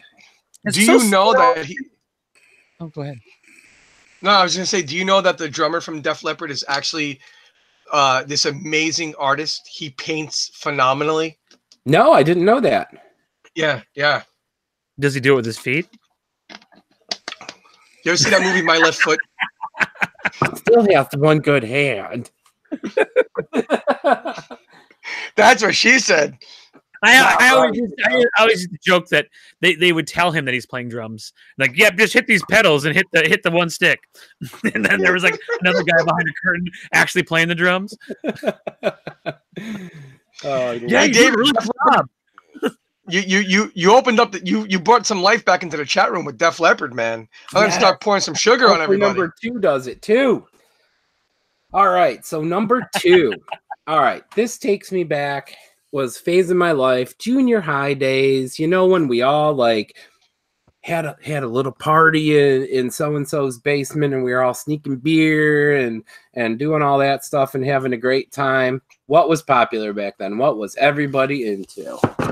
Oh, as the record falls out. Little blood, sugar, sex, magic. Blood, sugar, sex, and magic. You have a record, David. Yes, I do. Yes, this was my stuff. I loved everything about it. I was listening to Little Susie and Johnny O in junior high. Nice. Little Susie. Oh yes, okay. I had to think for a second. Freestyle music, Guido music with my Z Cavaricis. Oh, the Cavaricis. I remember all that. Yeah, you had to go to like it wasn't the Buckle. What was before the Buckle? That store to get them, but whatever. But yeah, the Chili Peppers. I mean, that is some of my greatest memories. Those parties, hanging out, doing all that kind of stuff. I learned how bad of a choice it is to ever try to sing "Give It Away" karaoke because it's like 8 minutes of just saying "Give it away" over and over again. Give it away, give it away now. Give it away. Yeah, give it away now. Like for like the last half of the song, that's all it is just saying "Give it away" over and over again. Right, exactly. No, it was horrible. But I loved it. Loved it. All right, so what's the number one? Really, number one, like high school was some of the greatest times of my life, and like there was like maybe 20 of us that drove up to Allegheny, New York, and went camping in the wilderness during the weekends and all that. And not their self-name album, but I'm gonna have to go with one of the number one just for memory's sake, and some of the best memories singing those songs was Sublime. Sublime, more 40 Ounces of Freedom, Bad Fish, just sitting up there with a bonfire going, just in the wilderness, just drinking beer, laughing, singing. Like some of the best times of my life was with Sublime in the background. DJ's album probably should have came with favorite songs of all time. The what? The what? I don't know. Oh, I said DJ's is one of my favorite songs of all time. One of my favorite songs of all time. Okay. Nice. But Seeing Red with Gwen Stefani. The other albums, but the first time I remember hearing about him is because there's all the controversy surrounding the song "Date Rape," which is not a bad song. In fact, it's a very anti-date rape song. Right, but, right. Because there's a song called "Date Rape." But then Seeing Red with Gwen. And Nirvana on In Utero had the song "Rape Me." Yeah. No, it's actually on Incesticide. No, "Rape Me" is on. No, in Utero. Yes. In Utero. No, it is in Utero. Speaking of Sublime, that song they do with Gwen Stefani, "Seeing Red," that's an awesome tune too. They were great. It sucks, and that's another one. Saw Red. Seeing Red is Unwritten Law. I think the first song I remember hearing of theirs is when I found out they did a cover of Bad Religion's "We're All Gonna Die." Oh, okay. Okay, all right. That's the one that they do. Let's see here. Rest in peace, Bradley Noel. Yeah, they were great, and just like I said, I link my music choices to memories. Like I said, there's countless ones, but with some of the best times. We're Only Gonna Die is on the cover that they did. I think it's on 40 Ounces of Freedom. But it's a good song. But I love Bad Religion. So, but no, that's a great album. I've owned all of their albums. I mean, who doesn't love Raleigh? Once in a while. I mean, it's good. I have not been able to get into Sublime with Romy, but no, I won't do it. Soliloquies, like when he's reading that stuff, and back off. I mean, just I loved it. It was just a really good time in my life, and yeah, he was another hot mess that got captured at the right moment in time because he was not a either. No, not at all. But yeah, just happened to hit that right time, and yep, there it goes. All right. So I suppose I have to go now. I better get another monster for this. All right. So I had a hard time. I had a really, really hard time. For a second, as we're talking. Stall it. Again, what does this guy get? The bladder of a 90-year-old? I know. I've drank like 2.5 monsters already. It's usually when we have our little talk afterwards that I have to run away. I'm 223 fluid ounce Arizonas deep and a half a bottle of water. I don't know what's wrong with this guy. And I'm older than no, we're the same age. Damn. What order am I going to do this in? If it wasn't for date rape, I'd never get laid. Go. Sorry, I had to go TT. Nobody mentioned Megadeth Rest in Pieces yet? Well, now, I wanted to give some homage to metal, but I couldn't pick one of my albums as metal. I mean, I would love to say like Iron Maiden's Number the Beast or like Power Slave, Old Maiden, so good, I love me some old Metallica. I mean, Prong, great freaking band. Saw them live many, many times. I went industrial. I saw Ministry live a couple times. They between like The Land Rape and Honey, The Mind's a Terrible Thing to Taste, and Psalm 69. Those 3 albums, so good. But there's one album. If I just to kind of piggyback on the metal right now, real quick. There's one album that just speaks in volumes of metal music, and it's Pantera's Vulgar Display of Power. Holy cow. Holy cow. Oh, yeah, that's a whole nother genre. One song on that one I really like, but I'm not a huge Pantera fan. But rest in peace, Vinnie Paul.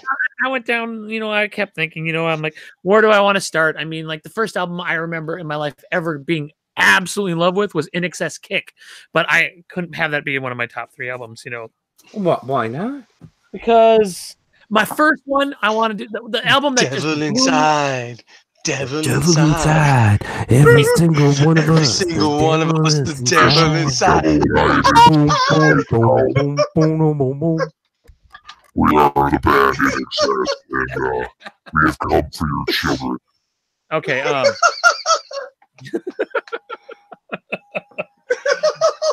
See, we all love the same music. I mean, it's like when I had my operation in both my feet, and they cut bone out of my hips and fused them into I couldn't put weight on my feet for 3 months. And I remember laying in bed, and it was the week that MTV released Never Tear Us Apart, and that song played like every 10 minutes, and all I did is I listened to MTV that whole time because I remember the whole stay in the hospital was. My parents went to Kmart and bought me OU812, the Van Halen album, and now I know that album backwards and forwards because in my tape, cassette player, I listened to that over and over and over and over and over again. Right. It's like one of the only tapes I had there. But one of the albums that really shaped me and got me into a whole bunch of stuff was you could find it like on eBay, and now they actually have it on Spotify, which they didn't used to, but it was I want to say it was one of the first Epitaph Records samplers, and it's called More Songs About Anger, Fear, Sex, and Death.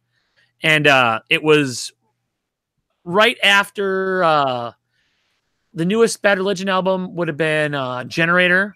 The newest NoFX album would have been Ribbed.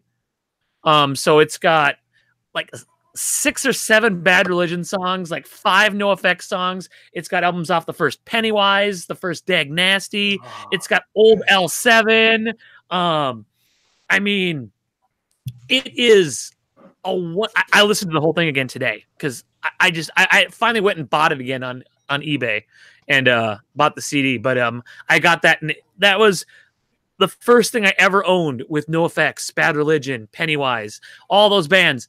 And it was so Dag Nasty, and then the lead singer from Dag Nasty went on, and he was the first lead singer for All when Milo left Descendants, and then it also has his other band, Down by Law. It has like the songs Best Friends and stuff like that from Down by Law, which is so good. But that compilation is amazing. And if you like old Epitaph stuff, that is just a fantastic album. But because for my original punk rock one, I really wanted to say Operation Ivy's Energy because that album is so good. And we just listened to the crap out of it.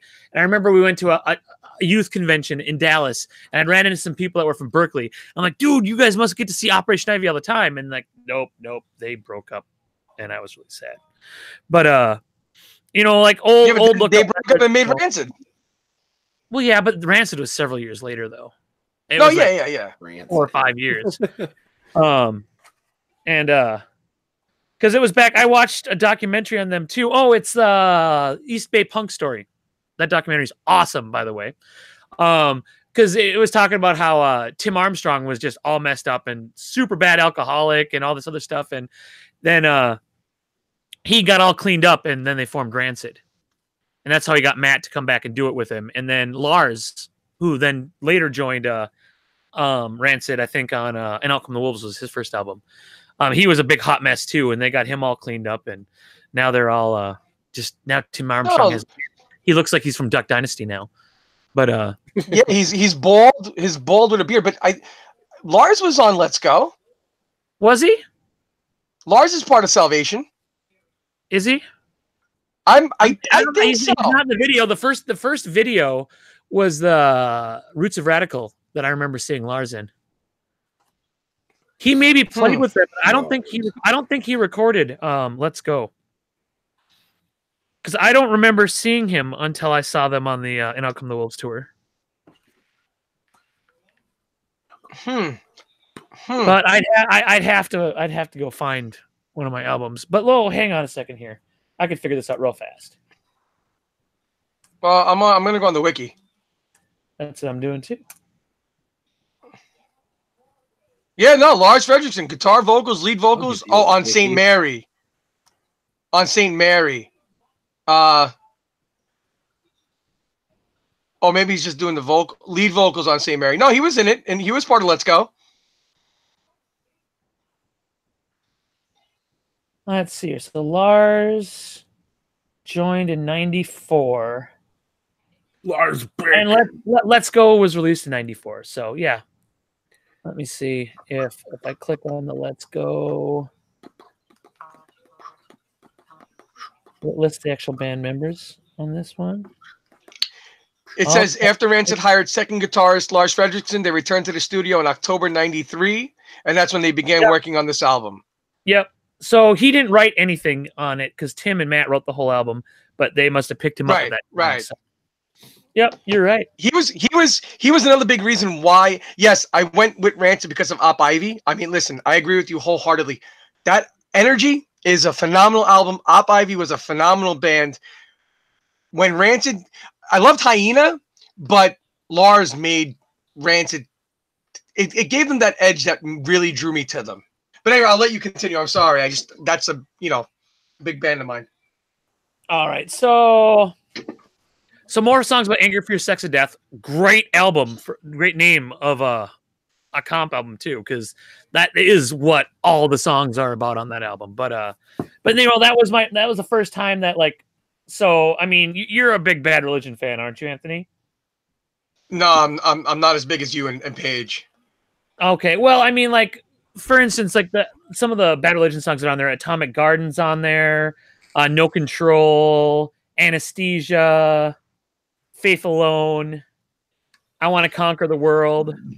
But then it's got old no effects. So it's got like Day to Days, Shower Days, New Boobs, Professional Procrastination. I mean, it's so good. And yeah, no, if you ever want to learn more about old Epitaph records back when Bad Religion first formed that record label, great freaking comp, but it's kind of hard to find. You gotta buy it used. So my number 2 is a band that nobody thought would ever get back together again. Well, actually, both my number 1 and number 2 are bands that nobody thought would ever play together again. But right now they are supporting. There's a documentary called "Don't Break Down," and it is the band Jawbreaker. And 24-Hour Revenge Therapy is an incredible album. I was reading, in preparation. I read I think it was Pitchforks. They did a big essay on this album that I was reading when they did the reissue, and they likened this album to like a Jack Kerouac album, like a book, where if this album was a book, it'd be something that you'd carry on in your pocket and pull out. I mean, the lyrics on this and how brutally honest, and I mean, this is one of the first emo records, but it was when emo wasn't nice, because it's harsh and just real. And I mean, well, hell, I mean, look at the cover. It's matchsticks and pills and yeah. But no, 24-Hour Revenge Therapy. Oh yeah. So and then because they were the band that they basically, if you ever watch like the Don't Break Down trailer, everybody was convinced that they were going to be the bands that bridged Nirvana and Green Day. They were the piece in between those two. And then they signed by a major label when they said they were never going to. And Brett, the lead singer, had an operation on because he had really bad polyps. In fact, I was reading about their tour that they did for 24-Hour Revenge Therapy, how when they were in Europe, he would just start coughing up blood on stage. He had some really, really bad polyps in his throat. And then when they got him fixed, his voice wasn't as harsh. And everyone accused them of selling out, and the band just fell apart after that. Now, Dear You, the album after this, in hindsight, is a really, really good album, but a lot of people couldn't handle it because it was so much tamer than 24-Hour Revenge Therapy or Boviac or Unfun, their first 3 albums. Now, you're a big did you keep with Face to Face, Anthony? Did you keep following them? I kept did you ever step with the New Kids on the Block. Did you ever own Standards and Practices? Yeah. Okay, they cover Chesterfield King is a Jawbreaker song that they cover on Standards and Practices. Okay. I had no idea. I didn't even know that. That's great freaking song about a guy that wants to ask a girl out but doesn't have the courage to do it, and then that song tells an amazing story. That's off of Boviac, the album before this one. But 24-Hour Revenge Therapy is an amazing. In fact, we did put, we did release our own playlist that we posted on the Facebook page, and I'm sure songs from almost all these albums that we've talked about are on our playlist for that. So, and maybe we'll modify and do a playlist of these albums. So, my final one, I had a hard time because it was between 2 albums by the Pixies, and I knew it. Originally, it was going to be Surferosa. I mean, Surferosa. I mean, that's definitely. I mean, I almost picked one of those. This has some of my favorite songs of all time. Yeah, I mean, Surferosa. You got River Euphrates, Where Is My Mind, Gigantic. Bravo. But the album, the first Pixies album I had, and the album that basically shaped 90s alternative music. I mean, it's funny because you go back and you listen to the album Doolittle now, and it almost sounds like a generic alternative album from the 90s because everybody ripped this album off. But this album came out before any of that did. This sound didn't exist, yeah. I mean, the Pixies set the stage to so many. And I remember I was so happy because I was a really big fan of Rock Band on the home systems. And they finally started releasing full albums. And the first full album they did was was it the Judas Priest Screaming Vengeance or whatever.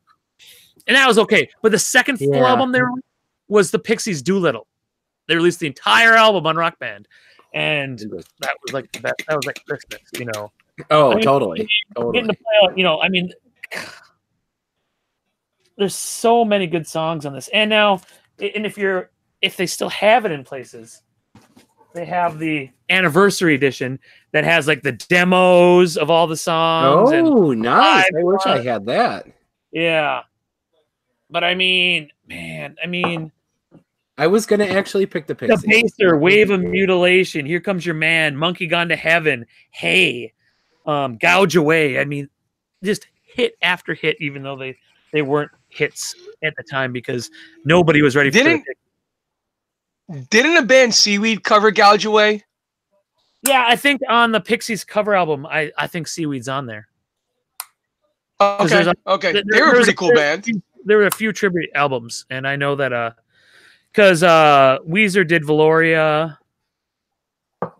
and can't remember who else is on that one. I've got it over there, but they're just a fantastic band. You know, a lot of them have gone on. You know, Kim Deal went on and formed the Breeders with her sister after the Pixies broke up because they broke up in like '93 after Chante Le Monde came out. And nobody thought they would ever come back. And it's really cool. And I know there's a documentary called Gouge, and it's on YouTube, so you can watch it.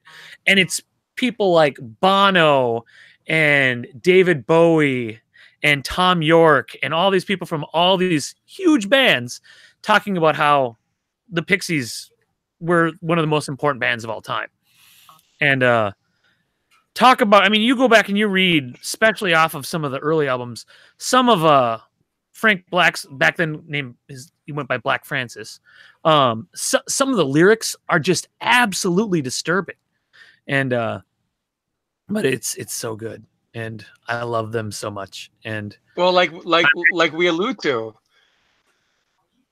most of the early Nirvana stuff is just rip-offs of the Pixies. Oh yeah, Kurt Cobain said when he wrote "Smells Like Teen Spirit," he was trying to rip off the Pixies. Mm-hmm. Oh, I mean, yeah, that's the whole focus. Even though that whole loud, quiet, loud, where you have just quiet, and then just bam, bam, bam, bam. Right, exactly. That's the Pixies. Nobody really did that before the Pixies, and OK Computer would not exist if Surfer Rosa hadn't come out. I mean, there's so many things that the Pixies, open the doors for, and it's kind of like how every pop punk band says that they got influenced by Operation Ivy, and every alternative band somehow was influenced by the Pixies. So no, they're agreed. Okay, let's see here. We got through that. That was very fun. So I mean, I could go all night on music. Oh, but I'm just a giant music nerd, and I could tell stories about how this was one of my choices too. Oh, Violator. Yeah, there's so many. I could just keep going. I still remember the after school special. What's the song on there? Policy of Truth. Personal Jesus. Truth, not Personal Jesus. The other single where he's walking on the mountain with the king's robe. World in My Eyes? No. Okay, here, I'll read them all. Enjoy the Silence. There's that's number 6. On the CD single of Enjoy the Silence, there's a version of him playing it, and it's just him in a pump organ where you can actually hear him pumping the feet, to give the air to the organ, and it's just him singing it, and it's so good. But yeah, Depeche Mode. All those. I liked Enigma. Yeah, all those. I mean, come on. Never Let Me Down Again is probably my all-time favorite Depeche Mode song, and I remember I was maybe in 6th grade when I first heard that, and Policy of Truth that's my favorite. But yeah, no, Depeche Mode is another great band. The Cure, I didn't even talk about The Cure, and I know there's so many. We could just make a whole thing. my top 3 will change a million times. And Oh yeah, mine too. we could do this show tomorrow, and I could have a whole different list of albums. I mean, I could go in my whole electronica phase and pick those ones out. I could go in this phase and pick these. Yeah, I mean, if you can find it, the Propeller Heads, Dexon Drums and Rock and Roll is the name of the album, and it's so good. You will love it. Let me get it on Google Music right now. Propeller Heads. Which one? It's Dexon Drums and Rock and Roll. It's not on Spotify, so but you might be able to find it like on YouTube. You should be able to listen to the whole thing. But Take California was in a few movies. I think they even used Take California on the reboot of Is it Propeller Head or Propeller Heads? Propeller Heads. Okay, I found Propeller Head. Never mind. Found them. Artist Propeller Heads. Which one? I think Dexon Drums and Rock and Roll is their only full album. Dive, Dexon Drums and Rock and Roll. Got it. Oh, it's on there. You're gonna like that album. I guarantee. I'm downloading it now. Yep. All right. No, I should. They actually made a few albums. There's Dive, Dexon Drums and Rock and Roll, Extended Play, and Take California. I think all the other ones are just EPs and extended plays for singles. I think they only have one full album. Oh, okay. Well, downloading now. All right. Okay. I got to pick out a pop for 20 questions here. Oh, shit. Anthony, are you still with us? I'm here, man. You pick it. Hold on 1 second. Yeah, the dog has to go out. Be right back. Well, let's see. The dog has to go out, or David has to take another piss? Holy cow. Wow. Kid's got the bladder of a toddler. Oh, man. So I hope you guys liked our little music one. We're gonna do a few more of these, off and on. I want to do ones on different movies that we like, different TV shows. We can do, anything you want us to talk about, let us know. And if it's something that we're even remotely interested in, we'll do it because okay. We like stuff. They loved it. Yeah, we like stuff, and we like to talk about the stuff that we like. So we're not going to just limit it to pops, And hopefully now you guys find, even if you find one new album or one new group that you didn't listen to because you watched this, I hope that is something that we were able to help you with, because we are luckily we are all kind of similar. It's not like David's not doing his top 3 albums like a Shania Twain, like a woman, and Anthony, all he listens to is Color Me Bad. Color Me Bad. Yep, I want to sex you up. Informer by Snow off of the album 12 Inches of Snow. Oh, I like you boom boom down. Nah, my current favorite band is a band called The Day to Remember. Okay. They're awesome, but that's for another place and another time. Well, and we want to keep updating. We'll try maybe like once a month to update our That Damn Show playlist that we have, so we can keep giving you new stuff to listen to. So I'll post a link to it again, and we each pick 10 songs and have it on there. And it was very hard to pick 10 songs for the first time, but now that if we're going to be rotating, I think it's going to be a lot easier to then pick songs that are maybe like, hey, you should listen to this type stuff, Right. If our viewers all picked one song, we made a 10-song playlist out of our favorites from what the viewers like. Yeah, we can do that too.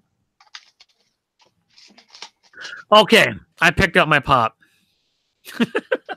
Dude, I ain't even Anthony. It's all you, brother. No, I'm just kidding. It's Batman. No, I'm just kidding. It's which one? Didn't Marco last week? No, I did. Oh, okay. So that means it's back to me again. Oh, do I want to pick that one? That one would be really mean. I should be nicer. I mean, guys. we suck at this, so I mean, no, Anthony's good. I'm useless. Yeah, I'm useless. No, not at all, man. All right, I am when it comes to 20 questions. I'm done. I got one that picked out that shouldn't be too bad. All right, let's start this off with a doozy. Is I should be able to answer all the ones is correctly on this one. is this pop from a comic book?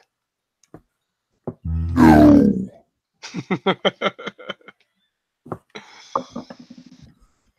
Yo, since this topic was music tonight, is this pop a music pop? You got it.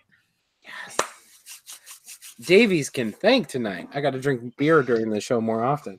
All right, so music. Okay. Is the music pop?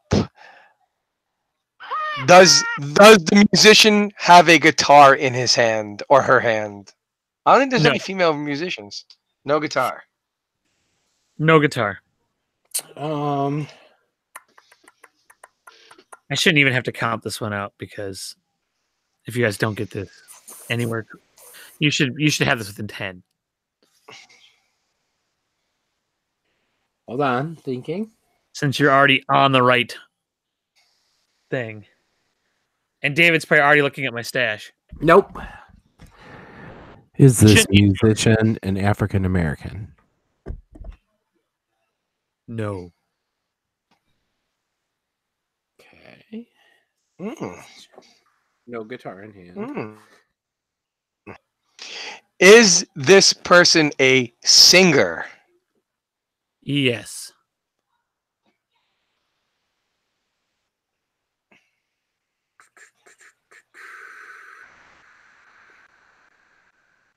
Go ahead, Anthony, if you want to. I'm researching.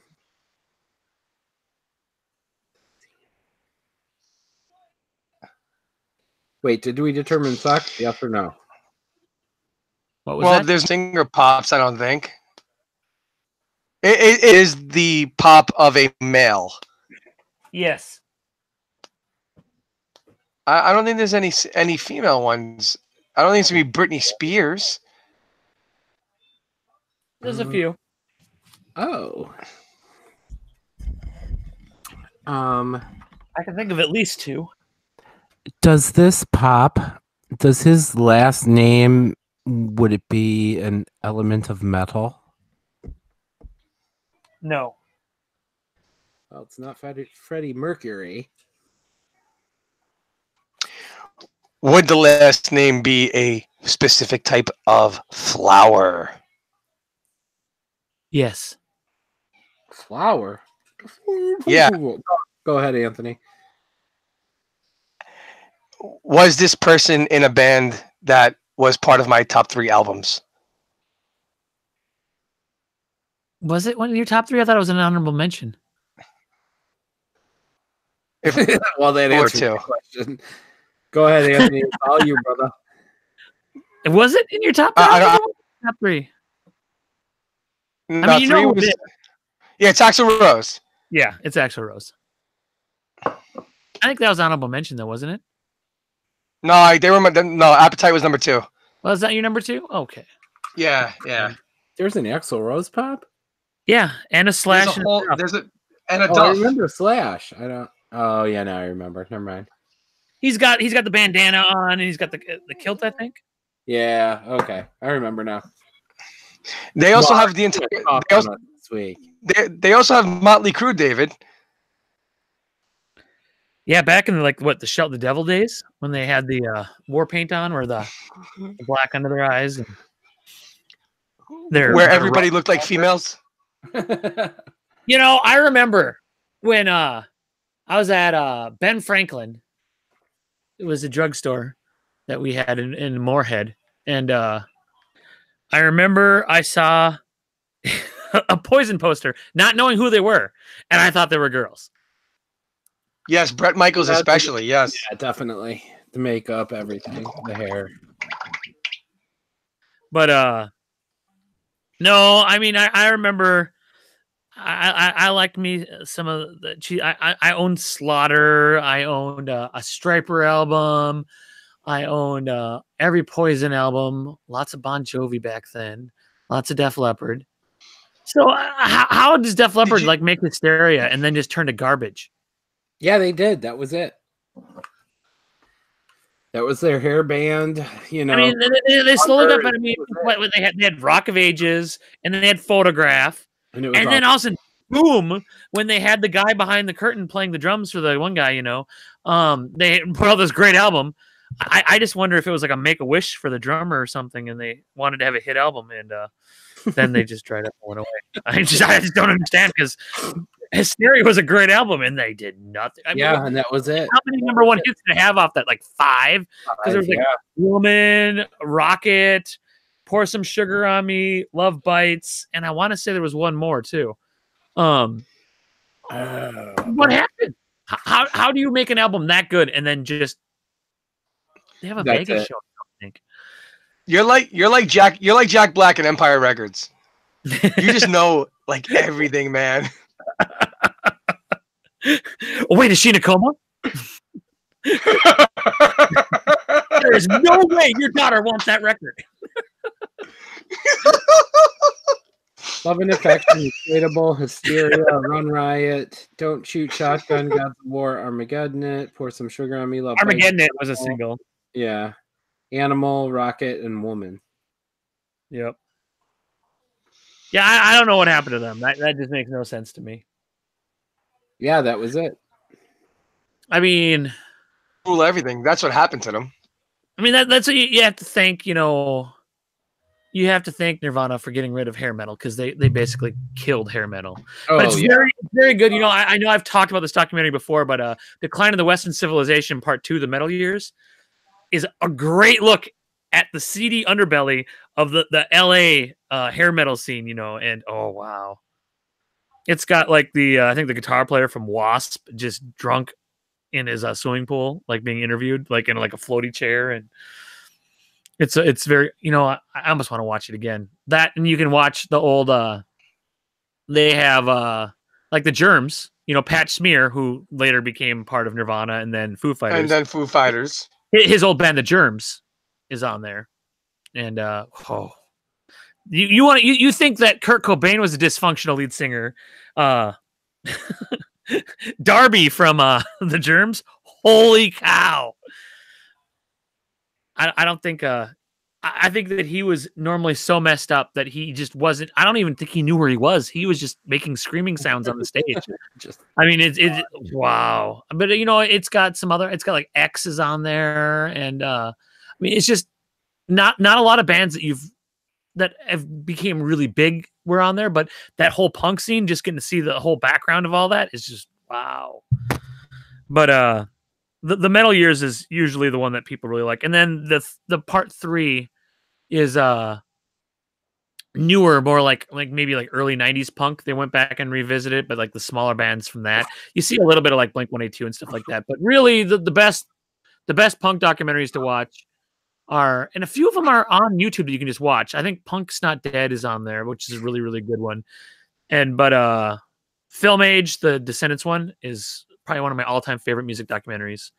And the East Bay Punk one that Green Day helped produce, that tells the whole story of Gilman Street, where, you know, Op Ivy got their start, and Rancid and Green Day and all those bands. And it's very, very, very good. I love how Tim Armstrong left Berkeley and went to New York and trying to find bands to play with, and then saw in the back of, like, I don't know if it was Maximum Rock and Roll or what old zine it was, but that all of a sudden Berkeley had Gilman Street. He's like, right after I leave, so that he gets on a bus and goes all the way back to California, and then they formed Operation Hype. But let me listen. You have the most insane knowledge on music. What is your take, and what's your knowledge of the band Refused? Because they're pretty. They're a known band, but they're not. You know what I mean? And they have some band out, but where they come from and why aren't they involved in all these talks? Well, okay. The first time I heard the song New Noise, it blew my freaking mind. Amazing. That's great. Yeah, I know that build up is just like, because it sounds like it's gonna be electronic, and then he just opens up and can I scream? And then it just because it looks like a whole bunch of like pampered emo kids, when you're watching the video and stuff. Because I remember they were on they did like a Punkorama DVD like that came out in the early 2000s. And they had that video on there along with some of the other current ones. Plus, they have a whole documentary of Epitaph Records that's on there, like Fat Mike talking about how he cause all the people in the old bands used to work at Epitaph Records. Like they were like filling orders that came in and stuff like that. And like so, Fat Mike could be talking about how like 3 orders for this Bad Religion album, 1 for S&M Airlines, and stuff like that. You get excited and stuff. But great, another documentary. Oh, I hit my microphone. I get excited and I start moving my hands around. But I really like Refused. I don't listen to them as much anymore, but they are a very, very eclectic, weird crossover. They were, they were part of the new Epitaph, where Epitaph started branching out and getting some different kinds of music and stuff like that. And I appreciate them for what they are, but they're not in my normal rotation. But the New Noise, it's very rare for me to make a playlist that I don't put that song in it. It's such an amazing song. It's so different and just so powerful, man. It's and then it has that cool down, where everything gets silent and the bass is just oh, it's just such a good song, man. Oh, I know. It's hard not. David's like, who is this? No, it's not. It's such a great song. David, you got to listen to New Noise by Refused, man. You're gonna bug. Yeah, just go on YouTube and watch the video because just seeing them. No, I'm pulling it up on. They come up and they have those rabbit outfits on and stuff like that, and. But I mean, that was one of those bands. The first time I heard, I'm like, wow, these guys are something different. It was kind of like the first time. Now it wasn't so much with Rated R, but when the second, well, it wasn't really the second. It was technically the third Queens of the Stone Age album came out, and I heard like Nobody Knows for the first time. It's like, wow, this is good because I owned Rated R and like Feel Good Hit of the Summer and Lost Art of Keeping a Secret. What was that? By Refused? No, Refused. New Noise. No, it's New Noise. Yeah, New Noise by Refused or Refused, whatever. Okay, I got it. Mark, the song you just mentioned by Queens of the Stone Age. There you go. Mark, what's the song you just mentioned by Queens? Yeah, okay,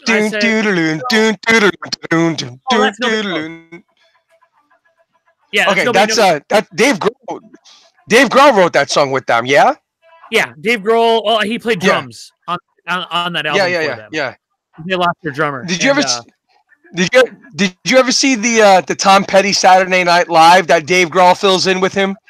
Yeah. I've seen almost every episode of Saturday Night Live. Ever. Because I'm a big Saturday Night Live nerd. Ever. I remember watching that when I was a little kid. Staying up on Saturday Night Live. Staying up on Saturday nights to watch it. And because we didn't have cable, but we could watch Saturday Night Live because it was on NBC.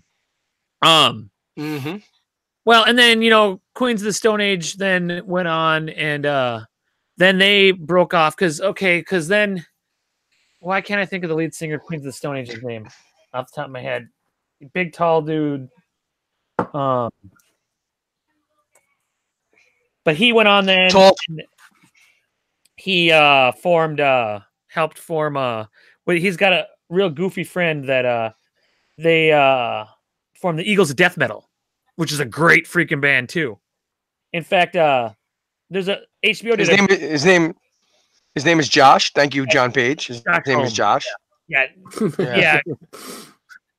Yeah, because John's a big fan of Queens of the Stone Age and all the Desert Sessions that Josh used to do with a bunch of other bands and stuff like that, which I've got them. It's such a great riff. Such a great riff. Really good. And the time changes and the complexity of that song is just fan freaking basket. But So speaking of time changes, I'm not a fan of the album. It totally took away from what they were. But do you like Jesus of Suburbia by Green Day?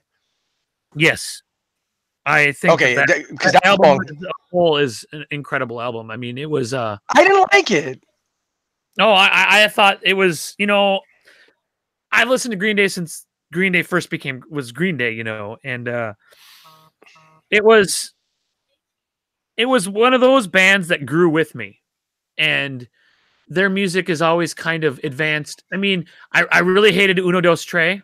I thought those are terrible albums, but that's when Billy Joel was all messed up on painkillers and stuff like that. And their last album's okay. I saw the movie that he was in, where he kind of plays this dad, and he's like an aging like punk rock guy. And I can't say he's the greatest actor ever, but as a whole, I'm a sucker for concept albums. I love like Queensryche's Operation Mindcrime, The Wall, albums that are one big piece, OK Computer. There's a million more. I just can't think of them right now. But I really like albums that are one big cohesive piece, and they did something pretty exceptional. I mean, they really matured, and that 9-minute song, Jesus Suburbia, is a great freaking song. I mean, it's really like 3 songs all into one. No, actually, it's more like 4 or 5. But somewhere I have the deluxe edition that it's like a journal written by the main character, and then it's kind of got the song like lyrics scribbled in as parts of the story and stuff like that. And the fact that they were actually even able to make it into a Broadway production is pretty cool too. I have the documentary of that too. And I have the Bullets and Valentines. I think it's the documentary of of all the studio time for making the American Idiot album, which is kind of a cool documentary too. Mm-hmm. Yes, I watch a lot of music documentaries. Yes, you do. Yes, you do. You said Bullets and Valentines made me think of Bullet for My Valentine, who's an amazing band. Now, what do you think of like The Used? Okay, no. Hold on. Pre Burt McCracken getting sober, The Used are phenomenal. Post Burt McCracken being so much. So I really like that first album that's got like Buried Myself Alive. I can't think of the name of that album. The Used. Self-titled? Okay. Yeah. And then the next album that's got The Bird and the Worm. The Bird and the Worm. No, that's the album after. Yeah. The one that's Take It Away is a good song. The one that because then later they re-released that album that has the duet with My Chemical Romance, that when they did Under Pressure. But that's got Take It Away, All That I Got, a couple other good songs in there. But yeah, I really liked them for a short while. And I still like those 2 albums a lot. But the Burn the Worm, I never really got into that album.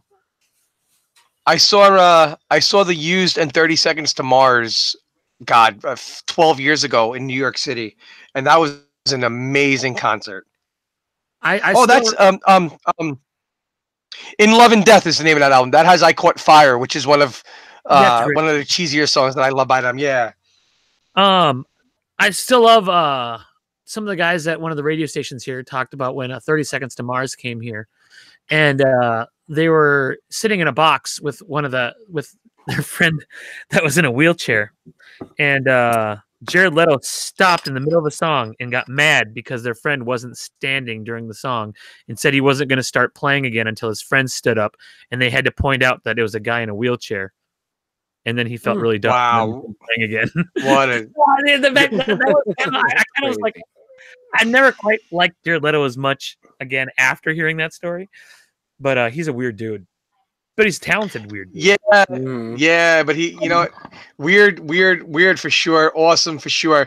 Just to go back to The Used, one of the better song Objects. Say that again. You broke up there. Box of Sharp Objects. Oh yeah, that's good. Yeah, that's on the first album. Yeah, they're a good band. I'm glad you brought them up. They're really good. We used to we used to always warm up.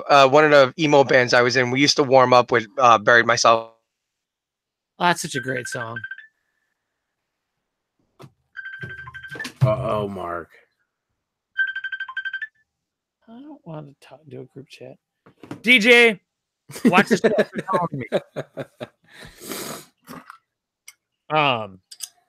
But yeah, no.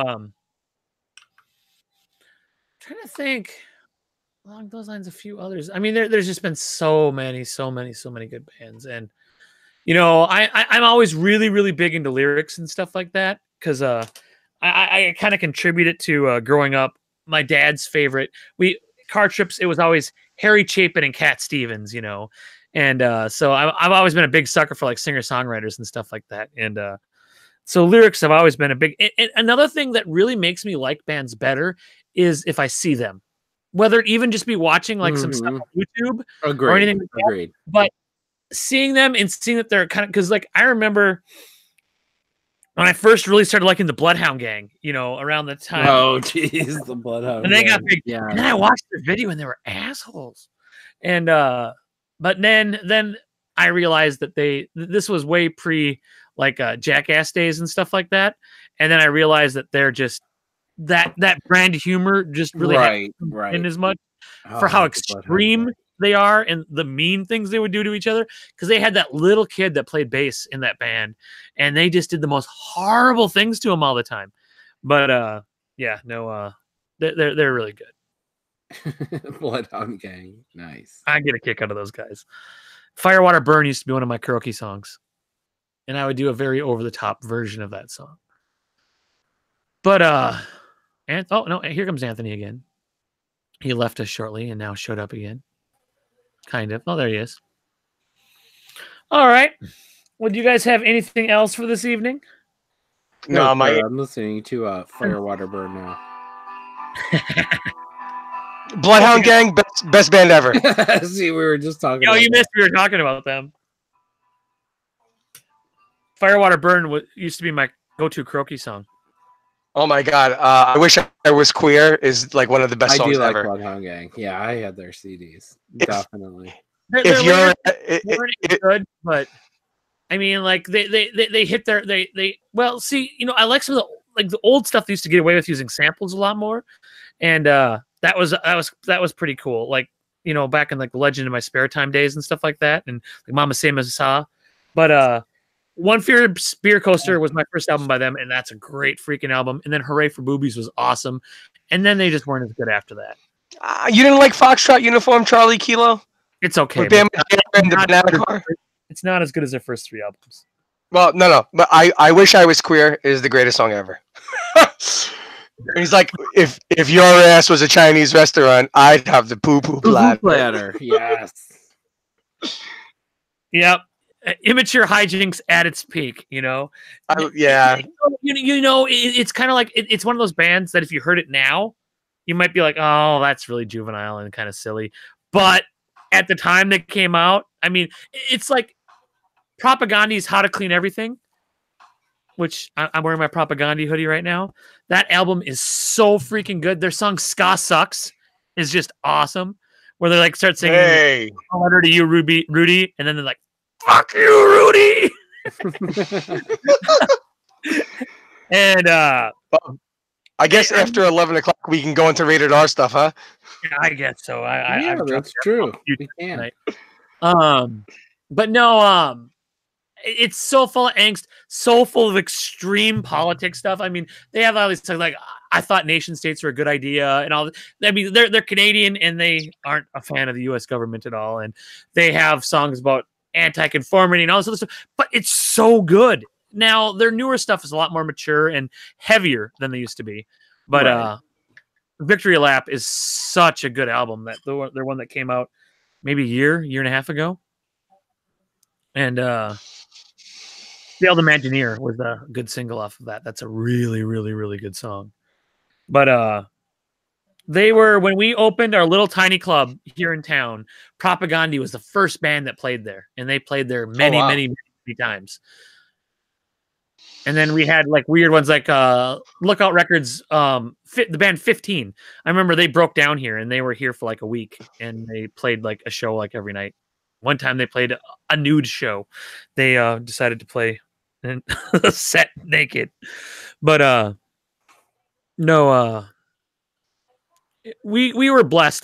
For a town our size, we had basically a better punk rock scene than Minneapolis, St. Paul. Yeah, it seems like it. Definitely. Because everybody came up here. You're up there with the St. Mark's in the Lower East Village. Yeah. Because we're just a little more than an hour outside of Minneapolis, St. Paul, and it was easy. We had a great place for all age shows, and we had a guy that really was good at booking shows, and it was great. Well, yeah, if you're getting all those crazy awesome punk bands, absolutely. And then, since then at the What's Up Lounge, we've had like some weird acts that have showed up here over the years. I mean, they had an intimate evening with Two Live Crew about 10 years ago. And I can't believe Two Live Crew came and played here. In an intimate fashion. Here. I don't know if you're familiar with Wesley Willis. He was a severely mentally disturbed man that would just play the same Casio riff over and over again on the keyboard and then just... I saw Alanis Morissette last night. She kicked ass. She whipped a horse's butt with a belt. And just then, like every song on the album would be about a different band, but almost the same lyrics. He was this great big weird black guy, and it was very entertaining. But every once in a while, we play his album, and whoever I've been with in my life at the time that I play that album always hates it. Because it's just listen to Wesley Willis sometime and you'll understand. It's very entertaining for very short periods of time, but if you try to play a whole album, you'll kill yourself. Chocolate rain. Well, now Trey Sunday? Is that what his name is? He's actually from Minneapolis, St. Paul, that wrote the Chocolate Rain song. Really? Yeah. What's up with the water in Minneapolis, St. Paul? Well, I don't know. I think it wasn't about the rain here. But yeah, I still want Funko to make a internet famous like YouTube people, so we could have the Chocolate Rain guy. We could have I think we talked about this once too, about all the Numa Numa guy. Yeah, definitely. Luckily, Weezer made the Porks and Beans video that kind of paid tribute to almost all of those people. If you haven't seen the video for Pork and Beans by Weezer, watch it. It's great. It kind of makes fun of all of the popular YouTube videos at the time. And they got a whole bunch of them to be in the video. But all right, kids. I think we're going to sign off for the evening. Say goodnight, boys. Good night. It's unfortunate that we have to depart with the music encyclopedia that you are, man. Keep going, definitely. But yeah, no, I gotta go on. I gotta go anyway. 2.25 hours, and somebody's gonna castrate me in a few minutes. So, all right. Well, you guys, we'll see you next week, same time, same place. Yes, and always. Have a good damn week from us here at That Damn Show.